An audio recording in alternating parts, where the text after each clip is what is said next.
Já, komið sæl, það sýnir Egils heilsa. Við ætlum að byrja hérna á vettvangi dagsins eins og ævinlega, síðan í hálfleik tölum við bræður aðeins saman stjórnmálin og svo í lokin förum við að tala kjaramál háskólamenntaðra.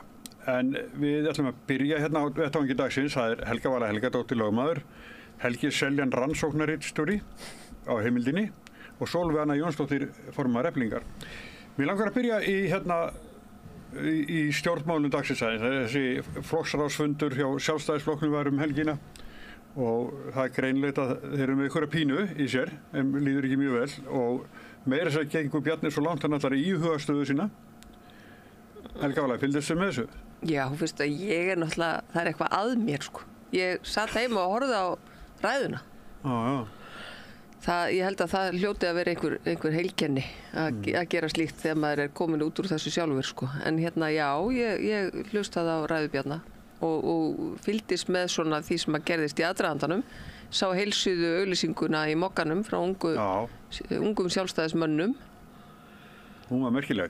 Já, hún er það. Og þú veist, borgarfulltrúi að skrifa grein og fyrirrandi ráðherra flokksins að skrifa grein og fyrirrandi formaður flokksins auðvitað komin í annan flokk, þannig að það er ekki alveg jafn mikill þungi í því, en það var svona áberandi fannst manni í þessari ræðu sko að manni finnst einhvern veginn eins og svona stemningin sé svolítið farin úr formanninum. Þú veist, hann er búinn að missa klefan. Já. Og þá er flokknu líka, þetta stoppar svolítið á honum allt saman. Já, það er svolítið þannig. Já. Og það virðist vera sem að, og svona, hann tók sér til og rifja upp gamlan frasa frá Davíð Oddsssyni. Þú veist, þá átti það einhvern veginn að hjálpa honum yfir einhvern þröskuld, sko, að ná einhverjum heim, að vísi Davíð Oddsson, að Davíð talaði sko svona vendingar og læti í pólitíkinni sem bara svona pólitískt rok. Og bætti svo við pólitískt rok lítur ekki lögmálum veðurstofunar og maður hugsa bara lítur eitthvað rok lögmálum veðurstofunar, þú veist þá var þetta bara svona línan út í salin af því að þetta lítur ekki lögmálum veðurstofunar. Þannig að við skulum öll vera róleg, við þurfum ekki að byrgja trampolínið eða eitthvað, ég veit ekki. En eftir að vera 10 ár í ríkisstjórn og er svona áhrifamesti flokkurinn allan tíman, þá ætlaði núna að fara að skerpa á stefnumálum. Já. Þannig er ekki bara merkin sína verkin, er ekki svoleiðis? Já, ég held bara einhvern veginn að þau viti kannski ekkert alveg, þú veist, ég held að þau kunni það kannski bara ekki lengur. Að þau eru búin að vera í einhverju svona mjatli svo lengi. Að það er svolítið seint að ætla að fara að skerpa á stefnumálunum núna. Af því að ef eldurinn er farinn, þá ert þú kannski ekki manneskjan til þess að fara að stokka upp, sko. Helgi, fylgdist þú með? Já, svona, þú veist, eins mikið og ég hafði nennu til og ég er svona, mörguleiti sammála því og er sammála því sem Helga var að segja, en það sem er orðið svo áberandi og hefur verið í svolítið langan tíma er að hann nennir þess ekkert, þú veist, bara pirraður og fúll og, þú veist, við höfum öll unnið með svona fólki sem einhvern veginn bara er löngu brunnið á því og brunnið út og, þú veist, og verður bara fúlt og, þú veist, það er alltaf einhvern veginn svona ský yfir þeim. Svo höfum við líka eða flest séð Bjarna í svona fílukasti, sko, eða reiðikasti. Já, og svo er þetta, þú veist, þetta er svona, þetta minnir mig á mannin sem sagði sumarið mitt skammdegi, hann er einhvern veginn þar núna. Já. Og hann og svo verður hann bara pirraður og það verður svona yfirlæti eins og þetta með lögmál veðurstofunar og eitthvað. Því sko hann kann ekkert, þú veist, þetta er eins og Sigmundur Davíð þegar hann var forsætisráðherra. Þá fannst honum hann og ætlaði alltaf að vera Davíð Oddsson en var bara Halldór Ásgrímsson. Og og þetta er svona, og Bjarni er einhvern veginn að reyna, þú veist, þetta núna ætlar að fara að taka á þessu með einhvern svona djókinum, hann er bara ekkert fyndinn, sko. Sólveig Anna Jónsdóttir, fylgdist þú með? Það gerir ég sannarlega ekki. En hefur lesið einhverja fréttir úr þessu?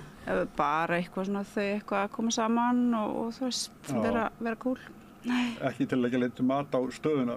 Nei, bara, þú veist, þetta bara svona. Ég sagði nú hér einhvern daginn við Brynjar Níelsson að augljóslega væri bara flokkurinn í frjálsu falli af því að það gæti engin lengur kosið nýfrjálshyggjuna. Þá hún væri svo ógeðsleg og lyktin af henni væri svo vond að fólk væri náttúrulega bara á harða hlaupum. Þannig að þú veist, þessi prósent sem eru þarna eftir, það þá væntanlega íslensk auðstétt sem að sjálfsögðu vill halda áfram að hafa þetta fólk við völd svo að það haldi áfram að selja þeim banka og gefa þeim peninga og þú veist, leyfa þeim að dingla sér og dúla sér, en nei, ég fylgst ekki með.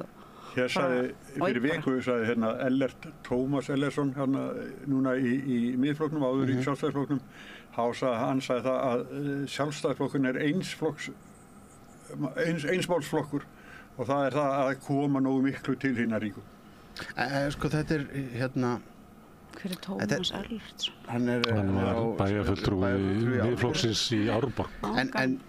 Sko, að því að það alveg, ég sá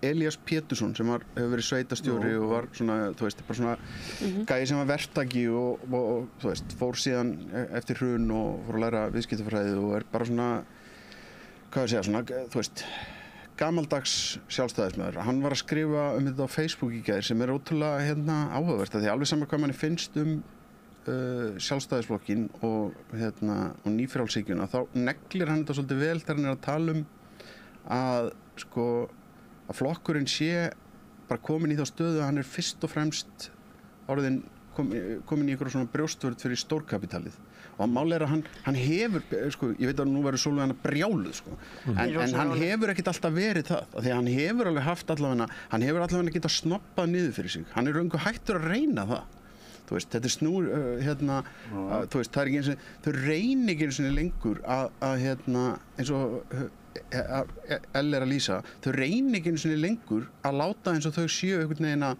þjóna, þú veist, þó ekki verið nema sko minni fyrirtækjunum, þú veist, breiddinni af þessu sem þau eru að höfða til og þess vegna eru þau í 13,9% af því að þrátt fyrir allt, þá hafa þessi gæjar í borgartúninu bara 1 atkvæði á mann, sko.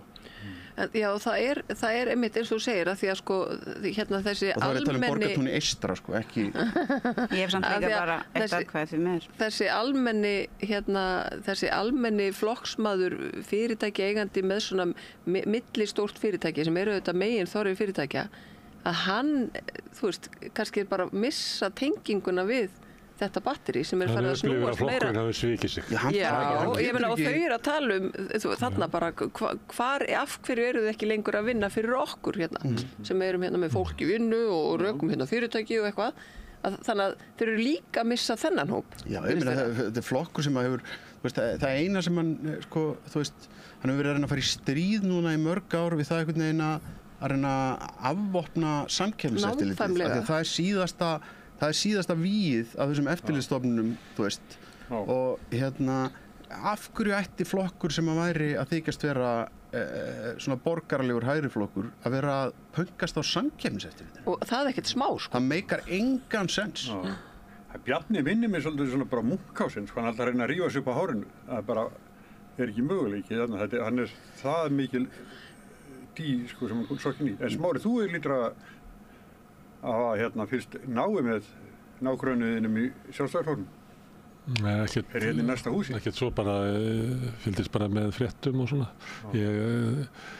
Þetta var ekki sögulegu fundur og sömuleyti að því að ég hitti fólk sem að telur að Sjálfstæðisflokkurinn eigi að vera sinn flokkur, einhverju sem í svona smá atvinnurekendur eða eitthvað slíkt og til þess að vera svikinn og það eru margir sem til þess að vera svona borgarlega þengjandi sómakert fólk sem að lítur líka á flokkina að við svikið sig að vera með skattsvikara sem formann og allt svoleiðis.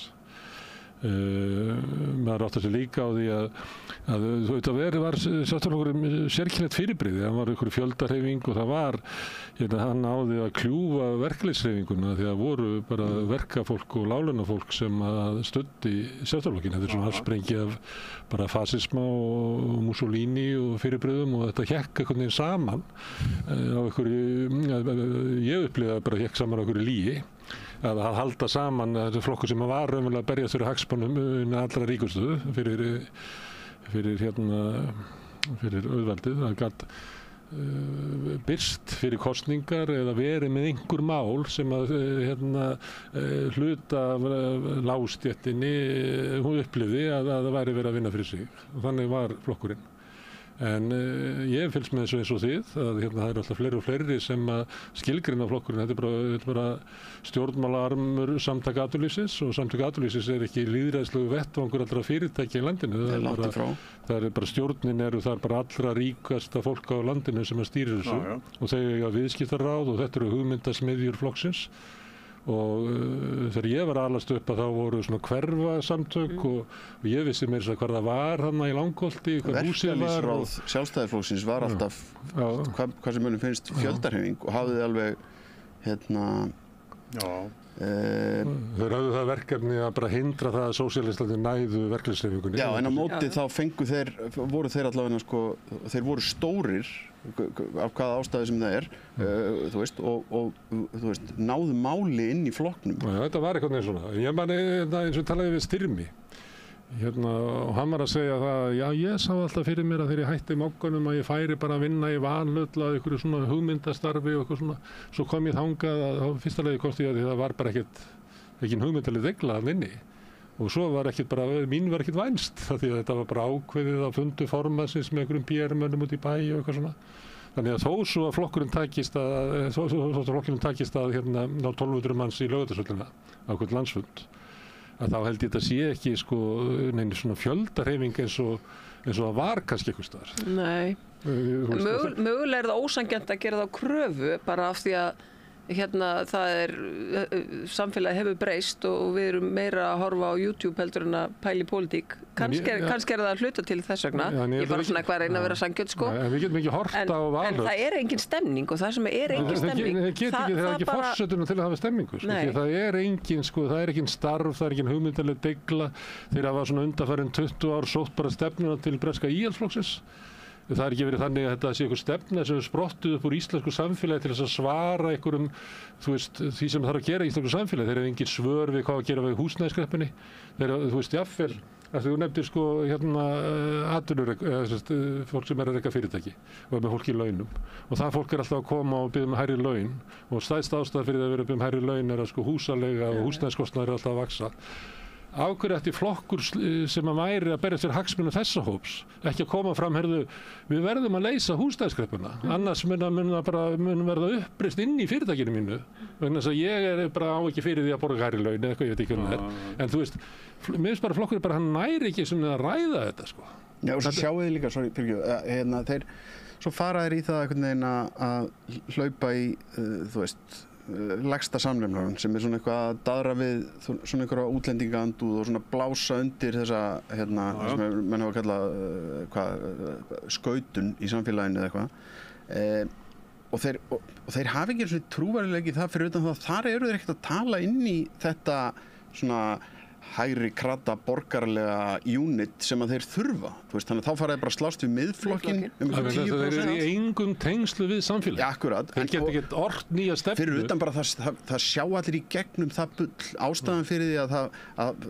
kostnaður vegna hælisleitenda sem er allt í einu verið að blása upp var svona mikill, var vegna þess að það var ákveðið á einu tímapunkti að fyrst og fremst að taka inn fullt af fólki frá Venezuela og nú er allt í einu látið eins og sú ákvörðun hafi bara dottið að himnum á hann og útlendingastofnun hafi tekið hana sem alltaf sénslaust í helvíti Kostnaðurinn fólst bæði því svo náttúrulega, þú veist, Úkraínumönnunum sem við fengum hérna inn og leiðum að koma hérna eðlilegum ástæðum, nákvæmlega eins og sjálfum sem með hitt fólkið en síðan er allt í einu ákveðið að þetta sé orðið og mikið þá hendum við þessu fólki út úr atvinnulífinu, setjum það á í raun bætur og þá er allt í einu að fara að tala þann kostnað upp sem einhvern ógurlegan kostnað við hælisleitendur og ég held fyrst og fremst ástæðan fyrir því sé að það var að koma fólk í aðeins dekkri tón fyrirsjáanlega til Íslands heldur en bara svona Íslendingar sem að hanga á Tenerife yfir veturinn að því að það var fyrirsjáanlegt að það færi að koma hingað að við værum enn einu sinni búin að búa til þannig vandræði í Mið-Austurlöndum að þeir færi að koma hingað og þegar ég tala þeir þá snýst þetta bara fyrst og fremst múslima þeir ná þessu einhvern veginn saman og ætla að keyra inn á þetta en hafa bara hvorki trúverðuleika né þá bara hafa þeir misleysi samfélagi þannig að fólk sé almennt þarna Þeir eru búinir að vera með þennan málaflokk í ríkisstjórn árum saman. Þar fyrir utan, skilur. Já, og þessum almennu umsækjendum hefur þetta ekkert fjölgað. Nei. Það er bara alls ekki. Það er bara sama tala. Þetta er ógeðslega líf. Mér langar að heyra svo Sólveig hvort þú teljið að Sjálfstæðisflokkurinn hafi hrörnað eða hvort hann hafi bara alltaf verið svona. Ég bara veit það ekki. Ég bara þekki ekki sögu flokksins þannig. Ég bara veit að hann er meinsemd og að gjörðir hans og það mikla pólitíska power sem hann hefur haft hefur gert samfélagið verra og hér er fólk að tala til dæmis af hverju fólk kom hingað frá Venezuela. Það var náttúrulega því að Sjálfstæðisflokkurinn var þar að hlýða yfirboðurum sínum í Bandaríkjunum til þess að reyna að magna upp einhvers konar sýn á það land.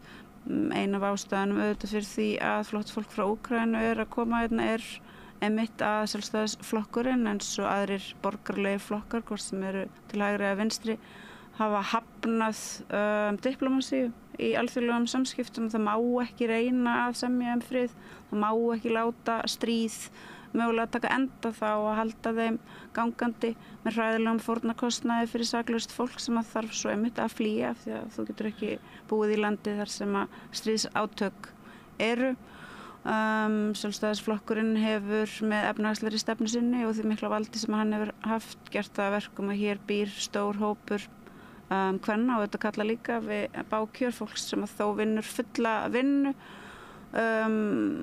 Stefna Sjálfstæðisflokksins hefur gert það verkum að heilbrigðiskerfið okkar er vanfjármagnað, skólakerfið okkar er vanfjármagnað og svo mætti auðvitað lengi áfram telja en það ömurlegasta er að Sjálfstæðisflokkurinn hefur náð að fá alla með sér, alla pólitíska flokka þannig að einhver einmitt gildi velferðarkerfi eða friðsemd í mannlegum samskiptum og svo framvegis, þeim er alltaf bara kastað til hliðar af öllum flokkum sem að sogast inn í svarthólið og ekkert er eftir og það er hræðilegt. Það er þetta mesta vandamálið til ég. Það er held ég einmitt gæti verið að breytast núna ef að aðrir stjórnmálamenn átta sig á því að það er ekki lengur sjálfsagt að þeir dragi vagnin. Ég meina það er þannig til dæmis og mér finnst það svolítið merkilegt að hvað sem öllum finnst að til dæmis bara frá því ég byrjaði að muna eftir mér að þá hefur alltaf verið þannig að það verið aldrei að Sjálfstæðisflokkurinn hefur alltaf með góðu eða slæmu unnið allar umræður efnahagsmál. Og þeir hafa alltaf virkað svona eins og þeir eiga alltaf trompið í allri umræðum efnahagsmál. Þeir hafa verið að debatir eitthvað og þeir hafa verið svona virkað eins og svona bókaldarinn. Þeir hafa ekki unnið þessu umræðu, þeir hafa bara tekist að planta því inn að vinstri með sér bara ykkur óreið í efnahagsmálum sem að það er bara engi fótu fyrir. En þeir hafa gert það vegna þess að þeir hafa í opinberu umræðu náð að stýra umræðunni þannig að þeir hafa trompað alltaf þá sem eru vinstra megin við á. Núna til dæmis, og það er alveg mjög áhugavert að pæla í því að þú ert með hagfræðing, Kristrúnu Frostadóttur, ef að við bara stillum þessu upp bara þannig að þá er ekkert það voru erfitt að nefna marga sjálfstæðismenn sem getur einhvern veginn mætt henni í þessari umræðu hvað sem okkur finnst hana sem getur einhvern veginn skilið fólk eftir með þá hugmynd að hún vissi ekki neitt. Já, en Helgi, ef þú ert að byrja þetta saman að þá er það þannig að Sjálfstæðisflokkurinn og það sem á bakvið hans stendur hefur átt sterkustu fjölmiðla og haft eiginlega RÚV eiginlega í einhverju kló í svona 25 ára eða eitthvað fleira. Þannig að ef að þú mælir gegn stefnu Sjálfstæðisflokksins á einhverjum alvarlegan máta að þá færðu yfir þig svona eitthvað offors og þú getur velt fyrir þér samanburðum á því hvernig meðferð til dæmis Jóhanna Sigurðardóttir fékk Katrín Jakobsdóttir munurinn á því, ef þú lest bara mokkan og ef þú heyrir svona hvernig attitútið er eða þá getur borið það saman í hvaða flokki Kristrún Frostadóttir. Hún er ekki að fá... Þú ert ennþá að láta þessu mokki ná einhverju máli, það er svo fyndið. Þú ert svo mikið náttúröll sjálfur. Nei, sko, mokkin er bara afhjúpandi, þú sérðu ekki Já, hann er samt bara eitthvað svona eins og eitthvað, þú veist, bara fylgjast með einhverju trendi að vera að lesa eitthvað skólablað. Nei, ég get lesið hérna það sem mokki skrifar og ég get séð nákvæmlega sama attitútið í spyrlinum í Kastljósi. Nei, bara ekki, ég nenni þess ekki sko. Þetta er bara bull. Og ég vann þarna í mörg ár. Ég var aldrei fyrir því að mér væri stýrt í eina eða aðra átt og spyrlar í Kastljósinu eru ekki þannig. Okkur getur fundist þeir vera, þú veist, misjafnlega góðir og mislinir og misharðir og allt þetta. Já, frá hvaða sjónarhóli þau spyrja til dæmis? Hvort þau spyrja bara beint innan og nýfrjálsökinni? Þú veist, þú getur túlkað þannig að þú ert að horfa á þetta úr þínu húsi. Ok, þá skal ég bara spyrja, sérðu mun á sess Jóhannu Sigurðardóttur í almennu umræðu Íslandi eða Katrín Jakobsdóttur? Já. Getur munurinn verið sá að Katrín Jakobsdóttur var engin ógn við vald Valhallar en Jóhanna var það? Getur það líka bara verið það að þær eru gjörólíkar og Jóhanna stóð í deilum við, þú veist, ekki það að það hafi, þú veist, verið henni að kenna, en hún var upp á kanti við þetta lið löngu áður en að Katrín kom inn. Hún var, þú veist, hún var í ríkisstjórn, sat í ríkisstjórn með Davíð Oddssyni. Okay. Og bæði hann og Jón Baldur unnu gegn henni. Sérðu mun á því hvaða sess Sólveig Anna Jónsdóttir fær í íslensku samfélagi eða Sigurður Bessarsson sem var forverir hennar? Sko Sigurður Bessarsson var ekki ógn við neitt. Þú þurftir ég þurfti að hugsa eins það. Hann var ekki ógn við neitt. Nei. Þess vegna fekk bara að vera í friði. Já, en það var líka bara vegna þess að hann náði ekki máli. Allt fólk sem nær máli, það mætir mótstöðu og ég veit auðvitað, það er ömurlegt hvernig, þú veist, umræðan hefur verið Sólveigu Önnu og hvernig, þú veist, hefur verið tekið á móti. En það er samt ekkert out of karakter fyrir umræðan á Íslandi. Þetta er megin ástæðan fyrir því að stjórnmálafólk sem vill ekki fá þetta yfir sig, að það fer og ber Sjálfstæðisflokki til valda. Það er eina leiðin fyrir mig sem stjórnmálamann að vera bara að lifa svona þokkalegu lífi og fá ekki bara yfir með einhvern svona ásakanir að vera hér að grafa undan öllu. Bara að þjóna Sjálfstæðisflokknum og þeim sem þeir þjóna. En ég held að þetta sé með það sem er að gerast núna. Þessin þessi flokkur að mælast með 13,9% er að þetta sem þú ert að lýsa frá þessari hliðinni er bara búið. Það getur verið að bresta. Og ég fór og skoðaði fylgi stofnanavædda byltingaflokksins í Mexíkó sem að það er ekki bara fyrir 96 sem að fór niður fyrir 50%. Það var með 11% í síðustu kosningum. Og ég held að það getur vel verið við sem að sjá Sjálfstæðisflokkinn, hann færi bara undir 10% í næstu kosningum. Það er eitt í viðbót sem er langar að þetta er vald sem aðrir gefa honum. Út frá þessu sem við vorum að tala áðan af hverju Sjálfstæðisflokkurinn er að missa fylgi og mér langar að taka þess boltan þar sem að Helgi var að tala bara þessa útlendingaandúð og þau bæði voru að tala þetta með stemninguna gagnvart fólkinu sem kom frá Venezuela sem var það var bara rauður dregill, gjörðu svo vel og það er ekki hægt að afneita því, ég meina það eru bara fréttatilkynningar frá utanríkisráðuneytinu þegar Gulli var þar sem að hann gerir hennar samning að bjóða þessu fólki hingað og þau fóru öll að vinna á hótelunum og það var bara þannig en fólki sem að venjulega hefur kosið Sjálfstæðisflokkin í gegnum tíðina svona minni atvinnurekendur í ferðaþjónustu og bara í alls konar greinum, ég meina sem eru bara með fullt af verkafólki í vinnu hjá sér. Það er ekki sammála þessari stanslausu orðræðu að starfsfólki þeirra séu afætur á samfélaginu. Af því að þau vita að þau get ekki rekið fyrirtækin sín nema með þessu fólki. Af því að þau fá ekki innlent vinnuafl til þess að vinna þessi störf. Og þess vegna líka kemur þetta bara, af hverju eru þið stanslaust að tala að starfsfólki mitt sé afætur á samfélaginu? Þegar 80% af starfsfólkinu mínu eru að koma frá Venezuela. Ég meina, hvað voru? 81% af þeim sem kom frá Venezuela voru farin að vinna. Ég ætla bara að segja, ég veit mjög mikið, ekki hitt, en ég veit mjög mikið fólki, meðal annars frá Venezuela og frá öðrum löndum sem hingað hefur komið og það er nú ekkert eitthvað að lifa í heimi þessara atvinnurekenda sem eru eitthvað gúsi litla starfsfólki með, heldur til dæmis eru þau að vinna í ræstingu og þar eru þau látin hlaupa blautsveitt, sko. Nei, ég er ekki að segja þetta sé stórt. Ég er ekki að tala það. Þessi svona litlu atvinnurekendur. Nei, ég er ekki að tala það, þú ert algjörlega misskilur mig. Ok. Þeir þurfa á fleira fólki að halda. Ertu að meina að því þessu hagsmunir atvinnurekanda að halda áfram innflutningi á vinnuafli. Já, því það vantar en ég ætla samt að minna á það náttúrulega frjálst flæði vinnuafls í Evrópu, þannig að það er aldrei að fara að hætta þó að þetta fólk fá ekki að koma hérna, sko. Nei, en sko, þetta var svo stór hópur, þetta var svo stór hópur, fóru öll að vinna og svo allt í einu bara talað þau eins og þau séu bara skítuðu börnin, sko.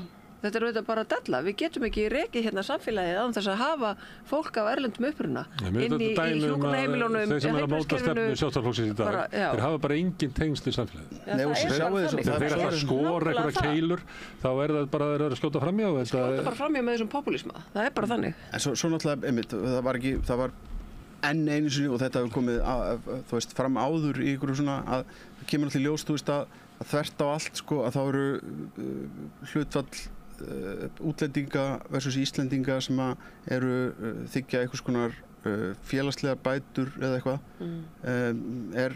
sko útlendingunum í vil alltaf því að þeir eru ekki auðvitað þessir þurftalingar sem er alltaf verið að gefa í skyn og að það er alltaf látið eins og fólk sem sé á þiggja einhvers konar bætur á Íslandi séu það og þetta er svona partur af því. Þannig að það er ekki hægt að henda þeim stimpla á þetta fólk fyrir utan að útlendingar eru bara orðnir það margir á Íslandi að við eigum flestu öll nágranna þú veist, vini og kunningja sem eru útlendingar og við vitum alveg að þetta er ekkert hættulegt fólk þannig að þú veist, þetta virkar ekki eins og þannig sko.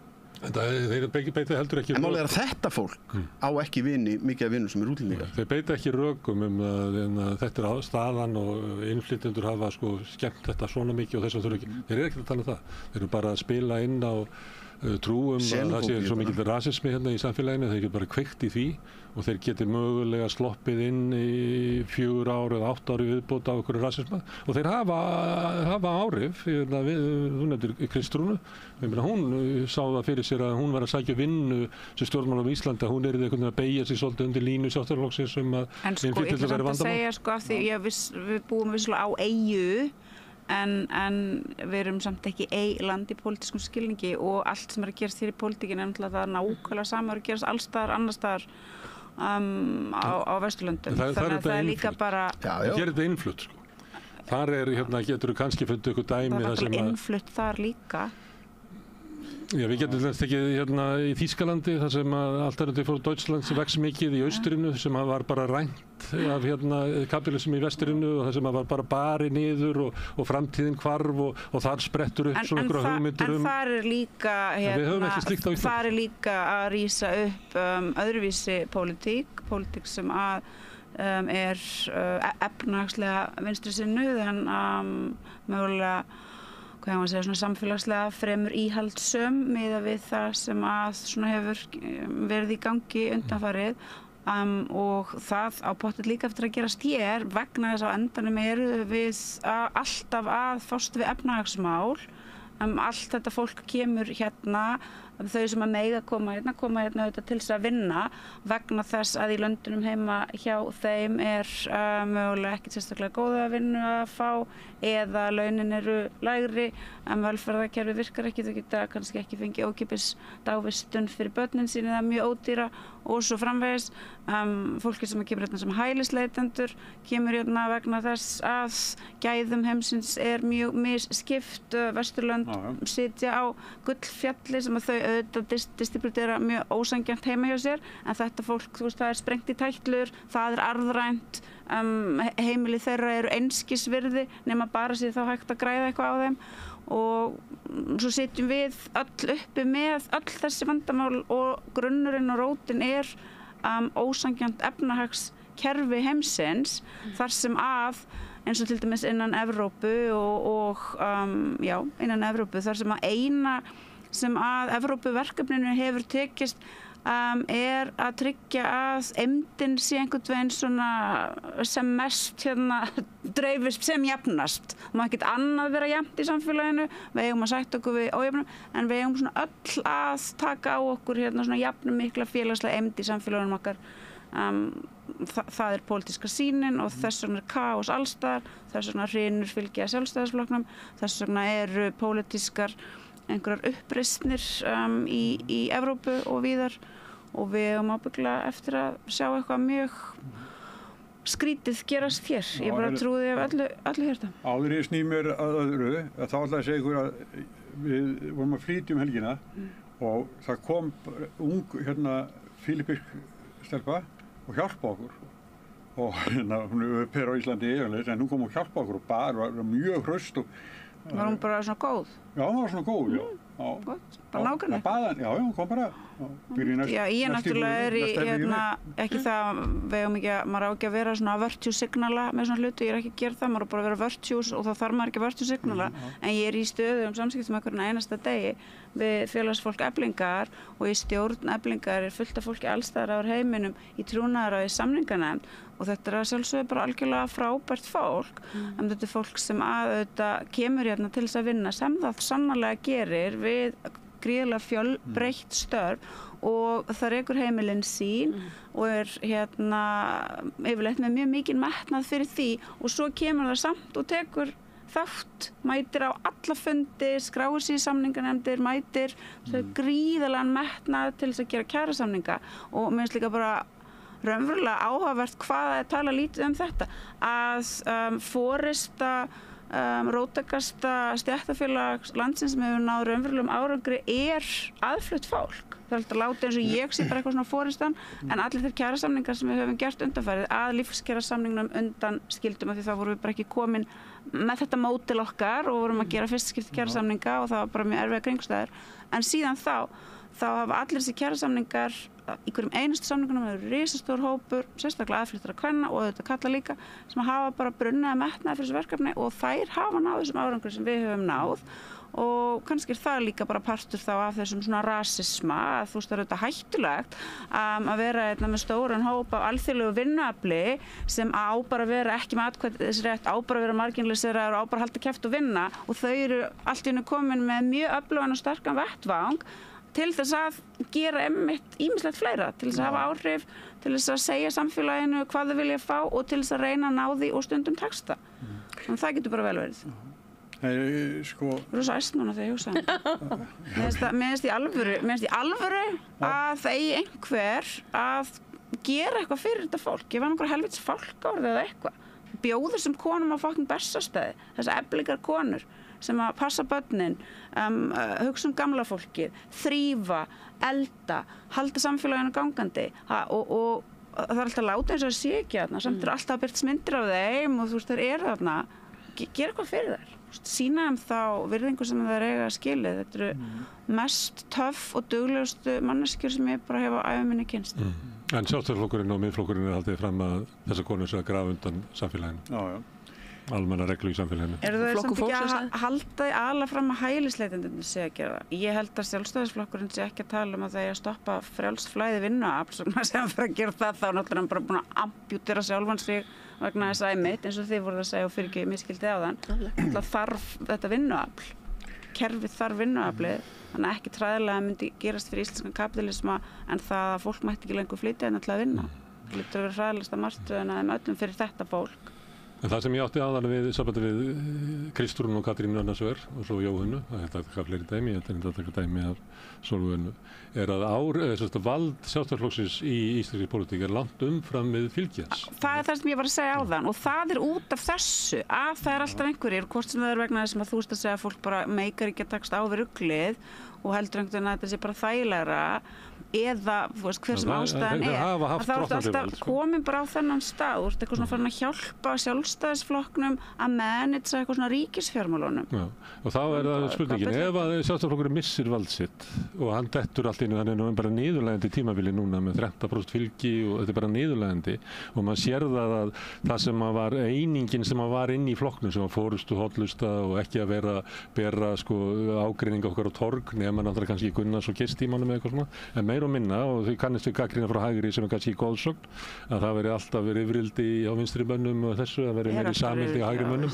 en núna er sannleikur í því en núna er Sjálfstæðisflokkurinn, hann lítur út eins og grínmynd af Alþýðubandalaginu Reykjavík 1989 þar sem hver höndun er upp á móti annarri, hvar sem að maður fer og kemur fólk hlaupandi eiginlega til þess að tala illa formannin eða hvað flokkurinn er glataður og eitthvað svona þannig hann er eins og hann sé bara og ég sé ekki neitt ég sé enga svona einhverja von í þessu flokki, allt í einu segir, heyrðu, nei, það við erum búin að vera á rangri leið, við ætlum að fara þangað, það var ekki þannig í flokksfundunum. En það verður mjög áhugavert að sjá ef að Samfylkingin heldur þessu mikla fylgi og verður stærsti flokkurinn og fer að stjórna þessu landi, hvort að þau raunverulega ætla mitt að gera eitthvað til þess að takast á við þessi stórkostlega alvarlegu vandamál sem við stöndum frammi fyrir, til dæmis eins og húsnæðismarkaðnum, eða hvort þau ætla að gera það sem að Starmer að gera, sem að segja, ok, þú veist, þið kusu mig, en ég sagði aldrei að þetta yrði auðvelt, þú veist, ég lofaði ykkur aldrei neinum rósagarði og nú þurfum við bara að þjást áfram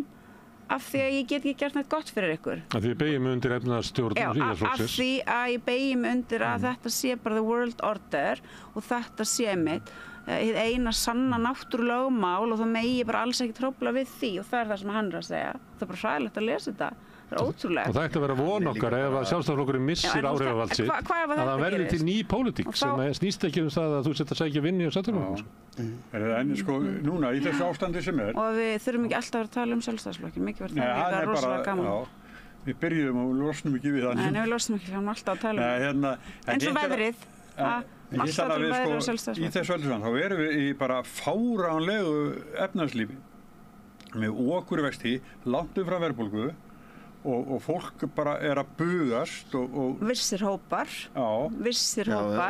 bara ekki réttu hóparnir vegna þess að enn sem komið og það verður eflaust þannig að hefur auðvitað langstærstur partur millistéttarinnar, það er gott og fólk bara breytir lánunum sínum og fer í verðtrygginguna og með því hefur það bara jafn mikið á milli handana og það vill hafa og svo þau sem eru auðvitað ofar í stigveldinu, þau hafa það náttúrulega bara fáránlega gott, lifa bara eins og einhver aðall, bara aldrei neitt haft það jafn sjúklega gott og þetta fólk en einmitt, hópurinn sem að tilheyrir ekki þessu fólki, hann hefur það hræðilegt og ég hef sagt þetta og ég hef sagt þetta við mína félaga og ég hef sagt þetta við sjálfa mig og ástæðan fyrir því trúi ég að einmitt það ekki verið að lækka vexti og ástæðan fyrir því að næst ekki að ná verðbólgunni niður einfaldlega sá að þetta hefur bara engin skaðleg áhrif á það fólk sem að myndi koma og segja, herru, nú nóg komið, sko. Já, ég held að þetta sé líka bara því að það fer öll orka ríkisstjórnarinnar í að reyna einhvern veginn að sitja við sama borð í þessari ríkisstjórn. Þau hafa enga sýn á það hvernig eigi að koma efnahagsmálum á rétt ról. Enga. Þau hafa enga hugmynd hvernig á að gera það. Þau mæta í viðtöl og skrifa greinar það að það sé nauðsynlegt að eitthvað og svo bara daginn eftir fara ráðherrar Framsóknarflokksins og lofa milljörðum hringinn í kringum landið því þau eru löngu byrjuð kosningabaráttu. Þú veist, það er bara verið að byggja nýtt verknámshús í hverjum hreppi, algjörlega nauðsynlegt, en sko á sama tíma og loforðin eru svona að þá er ekki hægt að búast við því að það sé verið að lækka stýrivexti á sama tíma, af því það er engin ábyrgðartilfinning hjá þessu fólki, það er engin sýn, þau vita ekkert hvernig þau að gera þetta og það er alveg rétt, hvað segir þau eru sjálfa viðhalda þau eru ekki að senda skilaboðin sem að Seðlabankinn er að biðja bara alls ekki, það er ekkert aðhald í kortunum hjá þeim, bara alls ekki. Nei, sem væri það að þú veist að draga einhvern veginn úr ríkisútgjöldum, þau verða og fyrir utan það að það er líka sko væntingarnar sem að stýra verðbólgu. Þegar fólk verður bjartsýnt og hugsar já, við erum að komast yfir þennan hjalla af því að það er einhver við stjórnvölinn sem er með einhverja sýn að þá breytast væntingarnar og það hefur bara sjálfkrafa áhrif á verðbólguna. Það gerir það. Það eins undarlega og það hljómar ef að þú ert komið með einhverja sýn. Það er engin sýn, það er ekkert plan. Það er það ekki. Fólk í landinu, við sjáum ekki. Og svo að því að Sólveig var að tala um þetta með sko að ríkasta lagið hefur það mjög gott og það er alveg rétt. En ég held líka að millistéttin sem að sko með börnin sín öll ennþá heima því að það er ekki breyk fyrir þau að komast út á þennan hryllilega húsnæðismarkað að sú stétt er líka farin að finna fyrir því, fyrir utan auðvitað neðri millistétt og neðsta lagi sem bara á ekki breyk á þessum húsnæðismarkaði og hvað er ríkisstjórnin að gera því? ekki neitt. Þau hafa enga hugmynd hvernig þau eiga að leysa þetta. Það er enginn hjá þeim að tala þetta. Enginn. Ég bara hef ekki heyrt neitt ráðherra ríkisstjórnarinnar að minnast á húsnæðismarkaðinn bara með einhverja hugmynd. Sigurður Ingi var innviðaráðherra og hann hélt glærusýningar og sagði þetta byggja, ég man ekki hvað 500 íbúðir á ári. Og hvað langt síðan það var? En náttúrulega húsnæðismarkaðurinn eins og hann vegna þess að í kjölfar hrunsins þá var honum, hann rústast, svo honum leyft að rústast meira og svo fara menn eins og núverandi seðlabankastjóri og bara skoða senuna og ákveða að það sé rosalega góður dill fyrir eignastéttina að fara að kaupa upp íbúðir og á meðan að það flyst hingað inn, ekki vegna hælisleitenda heldur vegna frjálsflæðis vinnuafls, tugir þúsunda, þá dregst uppbygging íbúða saman á árunum, mann sem tölur sem er ekki nógu vel, á árunum 2008 þá voru byggðar hvað á hverju ári töluvert margar þúsundir íbúða og bara ég best afsökunar að vera ekki hér að geta ratlað þessum tölum nógu vel fram. Frá 2008 til 2016 þá bara er engin uppbygging. Það er ekki verið að sinna á sama tíma það verið að flytja inn allt þetta fólk til að vinna í ferðaþjónustunni. Þannig að þarna auðvitað framin glæpsamlega hagstjórnar mistök og auðvitað ætti þetta fólk fyrir löngu að vera búið að segja bara guð minn góður við biðjumst afsökunar og þið þurfum aldrei að sjá okkur aftur. Það er flutt inn fullt af fólki til að vinna í ferðaþjónustunni. Hún er gerð að einni svona megin atvinnugreininni sem að við höfum öll að biðja til og það er ekki byggt húsnæði fyrir fólk á meðan að auðvaldið kaupir upp íbúðirnar sem að venjulega fólki bjó í fyrir hrun. Og svo passaður upp á þá einstaklinga sem eiga allar íbúðirnar þegar var verið að gera breytingar á húsaleigulögunum fyrir 1,5 ári síðan eitthvað þá í skjóli nætur laumuðu sjálfstæðismenn inn, ég kom að inn sem varamaður í einhverju nefnda því að aðalmaður okkar var erlendis í skyldustörfum, þannig ég stökk inn eitthvað kvöld og þá var laumað inn svona breytingatillögu frá sjálfunum inn í það og það voru allir sofandi fyrir þessu. Allir ætluðu bara að samþykkja þetta bara já, þetta er ekki neitt. Heyrðu og ég bara einhvern veginn, þá áttu að aftengja skylduna hjá einstaklingum sem áttu fullt af íbúðum sem að til þess að leggja inn húsaleigu samningana inn til HMS til þess að vera hægt að fylgjast með að það væri ekki verið að okra á fólki. Þá var þetta aðalverkefni sjálfstæðismanna að aftengja þær réttarbætur sem að var verið að setja þarna og það voru allir sofandi fyrir þessum breytingum. Og svo stóð maður á garginu þarna miðjanótt inn í þingi og sagði, krakka vakniði, vitið hvað þau eru að gera. Og þetta veitur bara ranni gegnum stjórnarflokkana. Þetta er ábyggilega eitt svona lengsti efnahagslegi glæpur sem hefur verið framin á Íslandi. Það er húsnæðismarkaðurinn og það má ekki setja almennilegar hömlur á Airbnb, það má svona aðeins að hamla eitthvað en mjög lítið. Eiginlega allar íbúðir sem er verið að byggja fara bara beint til ríkasta fólksins og ekki bara svona fjárfestana sem eru inn í einhverjum svona fasteignafélögum, heldur líka bara eignastéttarinnar sem er bara farin að sýsla með íbúðir eins og salgæti og fær svo hvað, ef þú átt íbúð í 2 ár og selur hana þá færðu hvað gróðan skattfrjálsan.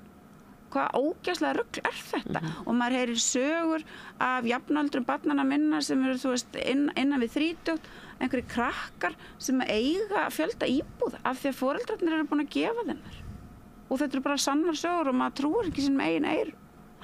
Hvaða bull er þetta? Og þetta er stórkostlegur efnahagslegur glæpur. Það er ömurlegt að fólki sem ber ábyrgð á honum skuli ekki þurfa á axlana og það er ótrúlegt að hugsa til þess að Ásgeir, seðlabankastjóri, sem að skrifa þessa gamma skýrslu það hvernig þú eigir að fara og kaupa upp húsnæðismarkaðinn til að verða ríkari. Skuli núna sitja í seðlabankanum þar sem hann dólar út baneitruðu medisinni sem að gerir líf þeirra sem að þegar hafðu það mjög erfitt en það verra. Ótrúlegt. Já. Við erum svo fá. Nextli. Svona er kerfið sem við búum við. Það er fyrst og fremst smíðað fyrir þá sem eiga penning. Já, en þetta er náttúrulega, það er einhver svona úrkynjun þarna og bara einhver svona gildi. Já, að sjálfsögðu hefur alltaf verið erfitt að eignast íbúð á Íslandi. Ég kem úr fjölskyldu þar sem hafa aldrei verið til mikið af peningum og ég bara man þegar systkini mín voru, að leigja og voru að reyna að kaupa íbúð og ég man alveg eftir því að hvað það var mikill vandi og svo framvegis. en þessi svona úrkynjun sem komin, eins og þetta sé ekki einu sinni lengur eitthvað svona sem þú getur sagt og eigi rétt á. Og biðlistin í Bjargi, það eru núna 1000 leigutakar hjá Bjargi, og það fólk auðvitað komið í skjól og borgar kannski of háa leigu, maður myndi auðvitað viljum vera lægri, en hún er þó miklu lægri en markaðslegan. Það eru 4000 manns á biðlista. Og með því lóðaframboði sem að nú er í gangi og því svona hvernig Bjarg er látið vera og Bjarg er vel rekið og er að gera glæsilega hluti, þá sjáum við fram á það að þetta bara stoppi, þetta verkefni.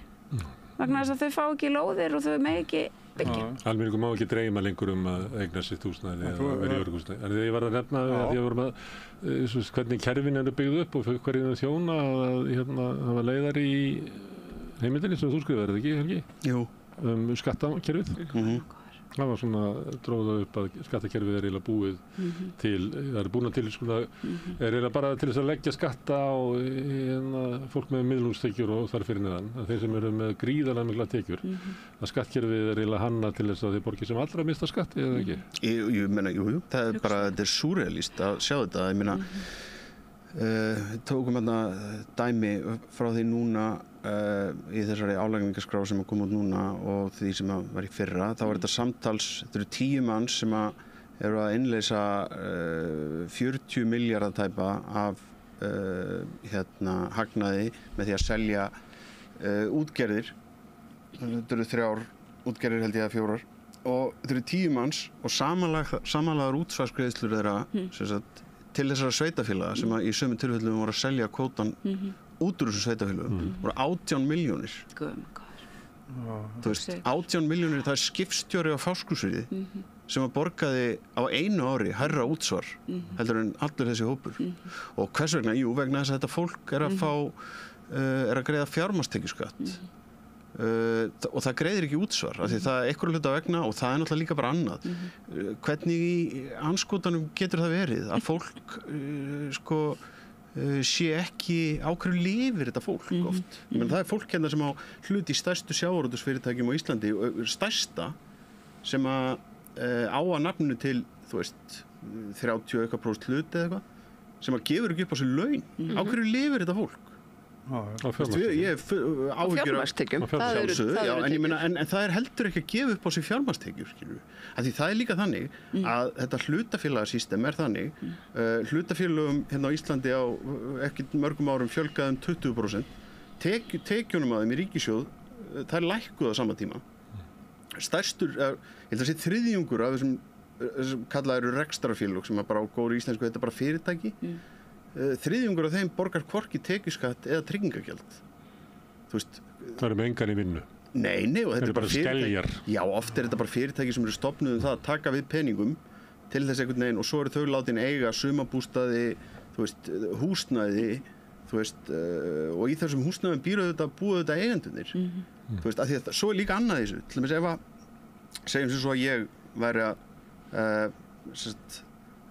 hefði fengið kvóta í arf eða bara, þú veist, eitthvað og ég hefði stofnað það einkahlutafélag og ég væri sem sagt að fá og ég hefði verið einn af þessum sem var að selja kvóta núna í Eyjum til dæmis fyrir 12 milljarða eða hvað það var, 3/3 af því og hefði fengið 4 milljarða að því að ég var með mitt inn í hlutafélagi en ekki systkini mín sem var eins og þetta var í Eyjum, þá hefði ég ekki þurft að borga neitt skatt vegna þess að flutningur, vegna þess að þegar hlutafélag selur hlut sinn í öðru hlutafélagi, þá þarfst ekki að borga skatt af því. Þarf ekki? Nei, þú veist, þetta er allt eftir þessu, til dæmis bara núna, þú veist. Það getur líka frestað skattöku, það er endalaust búið til þess að hjálpa fólki við að borga ekki skatt. Og menn geta svo sagt, jú, ok, en það þarf að borga peningin út úr þessum hlutafélagum, þá þarf það að borga arð og þá þarf það að borga fjármagnstekjuskatt af því. En jafnvel þó þú tvískattir með fjármagnstekjuskatti, þá ertu samt ekki komin upp í það sem að venjulegt launafólk þarf að borga í skatt af sínum tekjum, því það er bæði tekjuskattur og útsvar. Þannig að þú ert einhvern veginn í þeirri stu og það, þú veist, En allt skattkerfið er svona, það er til þess að þeir sem hafa mestu tekjurnar og eiga mest, borgi sem allra minnst af því að við bara búum í samfélagi sem að trúir því að til þess að hér verður öflugt samfélag þá verðum við að vera ótrúlega góð við þá sem eru ríkastir. Þannig að hinir ríkustu munu færa okkur svo fallega framtíð. Þetta bara því miður, við erum bara að lifa með... Samfélagi trúir því ekki, og þetta er nýfrjálshyggjan. Þetta er grundvöllur stefnu samfélagsins. Sem allstaðar að krömbla vegna þess að þetta bara eitrar og eyðileggur og það gerir það verkum að stór hópur vinnandi fólk og verka og láglaunafólk arðrænt auðvitað í vinnunni, fær rétt svo nóg laun og stundum ekki til þess að geta séð fyrir sér og sínum. Húsnæðismarkaðurinn svo önnur uppspretta arðránsins og svo skattkerfið. Þau eru látin borga skatta. Ég var að vinna þegar ég var eflingakona, þá var ég í 2 vinnum, ég var í leikskóla og seldi ég vinnuaflið mitt í búð í Kringlunni af því að launin voru svo ógeðslega léleg sem fólkinu þóknaðist að borga mér. Þá borgaði ég fullan skatt af þeim smá aurum sem ég náði þar að öngla mér inn. Og akkur var ég í 2 vinnum? Jú, út af því að ég og maðurinn minn, hann var alltaf að vinna, höfðum náð að kaupa okkur íbúð eða heimili. Og þetta var það sem við þurftum að gera. Fórna öllum frítíma og á endanum auðvitað bara heilsunni og það náttúrulega sem að Eflingar fólk að gera. Það leggur 46% skattur á þig þegar þú ert að gera þetta, en bara 22% af þeir sem að færið að borga og þeir sem eigið eignafélag bara 0. En auðvitað vill fólk þetta ekki, en af því að einhver biluð meðvirkni og einhver sjúk trú á að þetta sé eitthvað náttúrulögmál hefur einhvern veginn mengað hugi líka stjórnmálafólksins sem að segist svo vera einhvern veginn til vinstri eða félagslega þengjandi og leyfir að þetta viðgangist. Katrín, bara eitt dæmi þetta þessi ríkisstjórn með það inn í stjórnarsáttmálunum sínum að breyta þessu, að setja að leggja útsvar á fjármagnstekjur. Hún ekki ennþá búin að gera það. Það var lagt með þess að fram frumvarp og dregið tilbaka af einhverjum ástæðum. Þau geta ekki komið sér saman. Og það kannski að klikkaðast að við þetta á flokksráðsfundi hjá VG þegar að þurfti að réttlæta áframhaldandi stjórnarmunstur, að þá flutti þáverandi forsætisráðherra ræðu þar sem hún var sérstaklega að tala um þetta. Þetta væri sanngirnismál sem hefði verið talað í bent á í 30 ár en enginn hefði gert neitt í. Nú þyrfti einhvern veginn að sjá til þess að það kæmi á ykkur sanngirni. Hvað gerist? Hún forsætisráðherra 3 ári viðbót, þá hættir hún og sama ár fær hún greitt ritlaun að hún skrifaði bók með lögfræðingi vinni sínum og hún tekur það út sem fjármagnstekjuskatt. Skrifa bók með meðlimi auðstéttarinnar. Ég meina að því og þá getur maður sagt, býtu, en ritlaun eru þannig að þú átt bara að greiða en málið bara að þú getur alltaf valið. En sko Bjarni, forsætisráðherra og formaður Sjálfstæðisflokksins eyddi drjúgum tíma af ræðu sinni í gær sem enginn hlustaði á nema ég í að tala skatta og hvað skattar væru hræðilegir á sama tíma og hann getur ekki rekið grunnkerfin okkar, heilbrigðiskerfi, hann getur það ekki af því hann á móti því að það sé eðlilega skattheimta hann getur það ekki af því hann getur ekki hugsað sér eðlilega skattheimtu en hann vill eyða en hann vill bara ekki afla tekla hann vill afla þeirra hjá vinnuaflinu.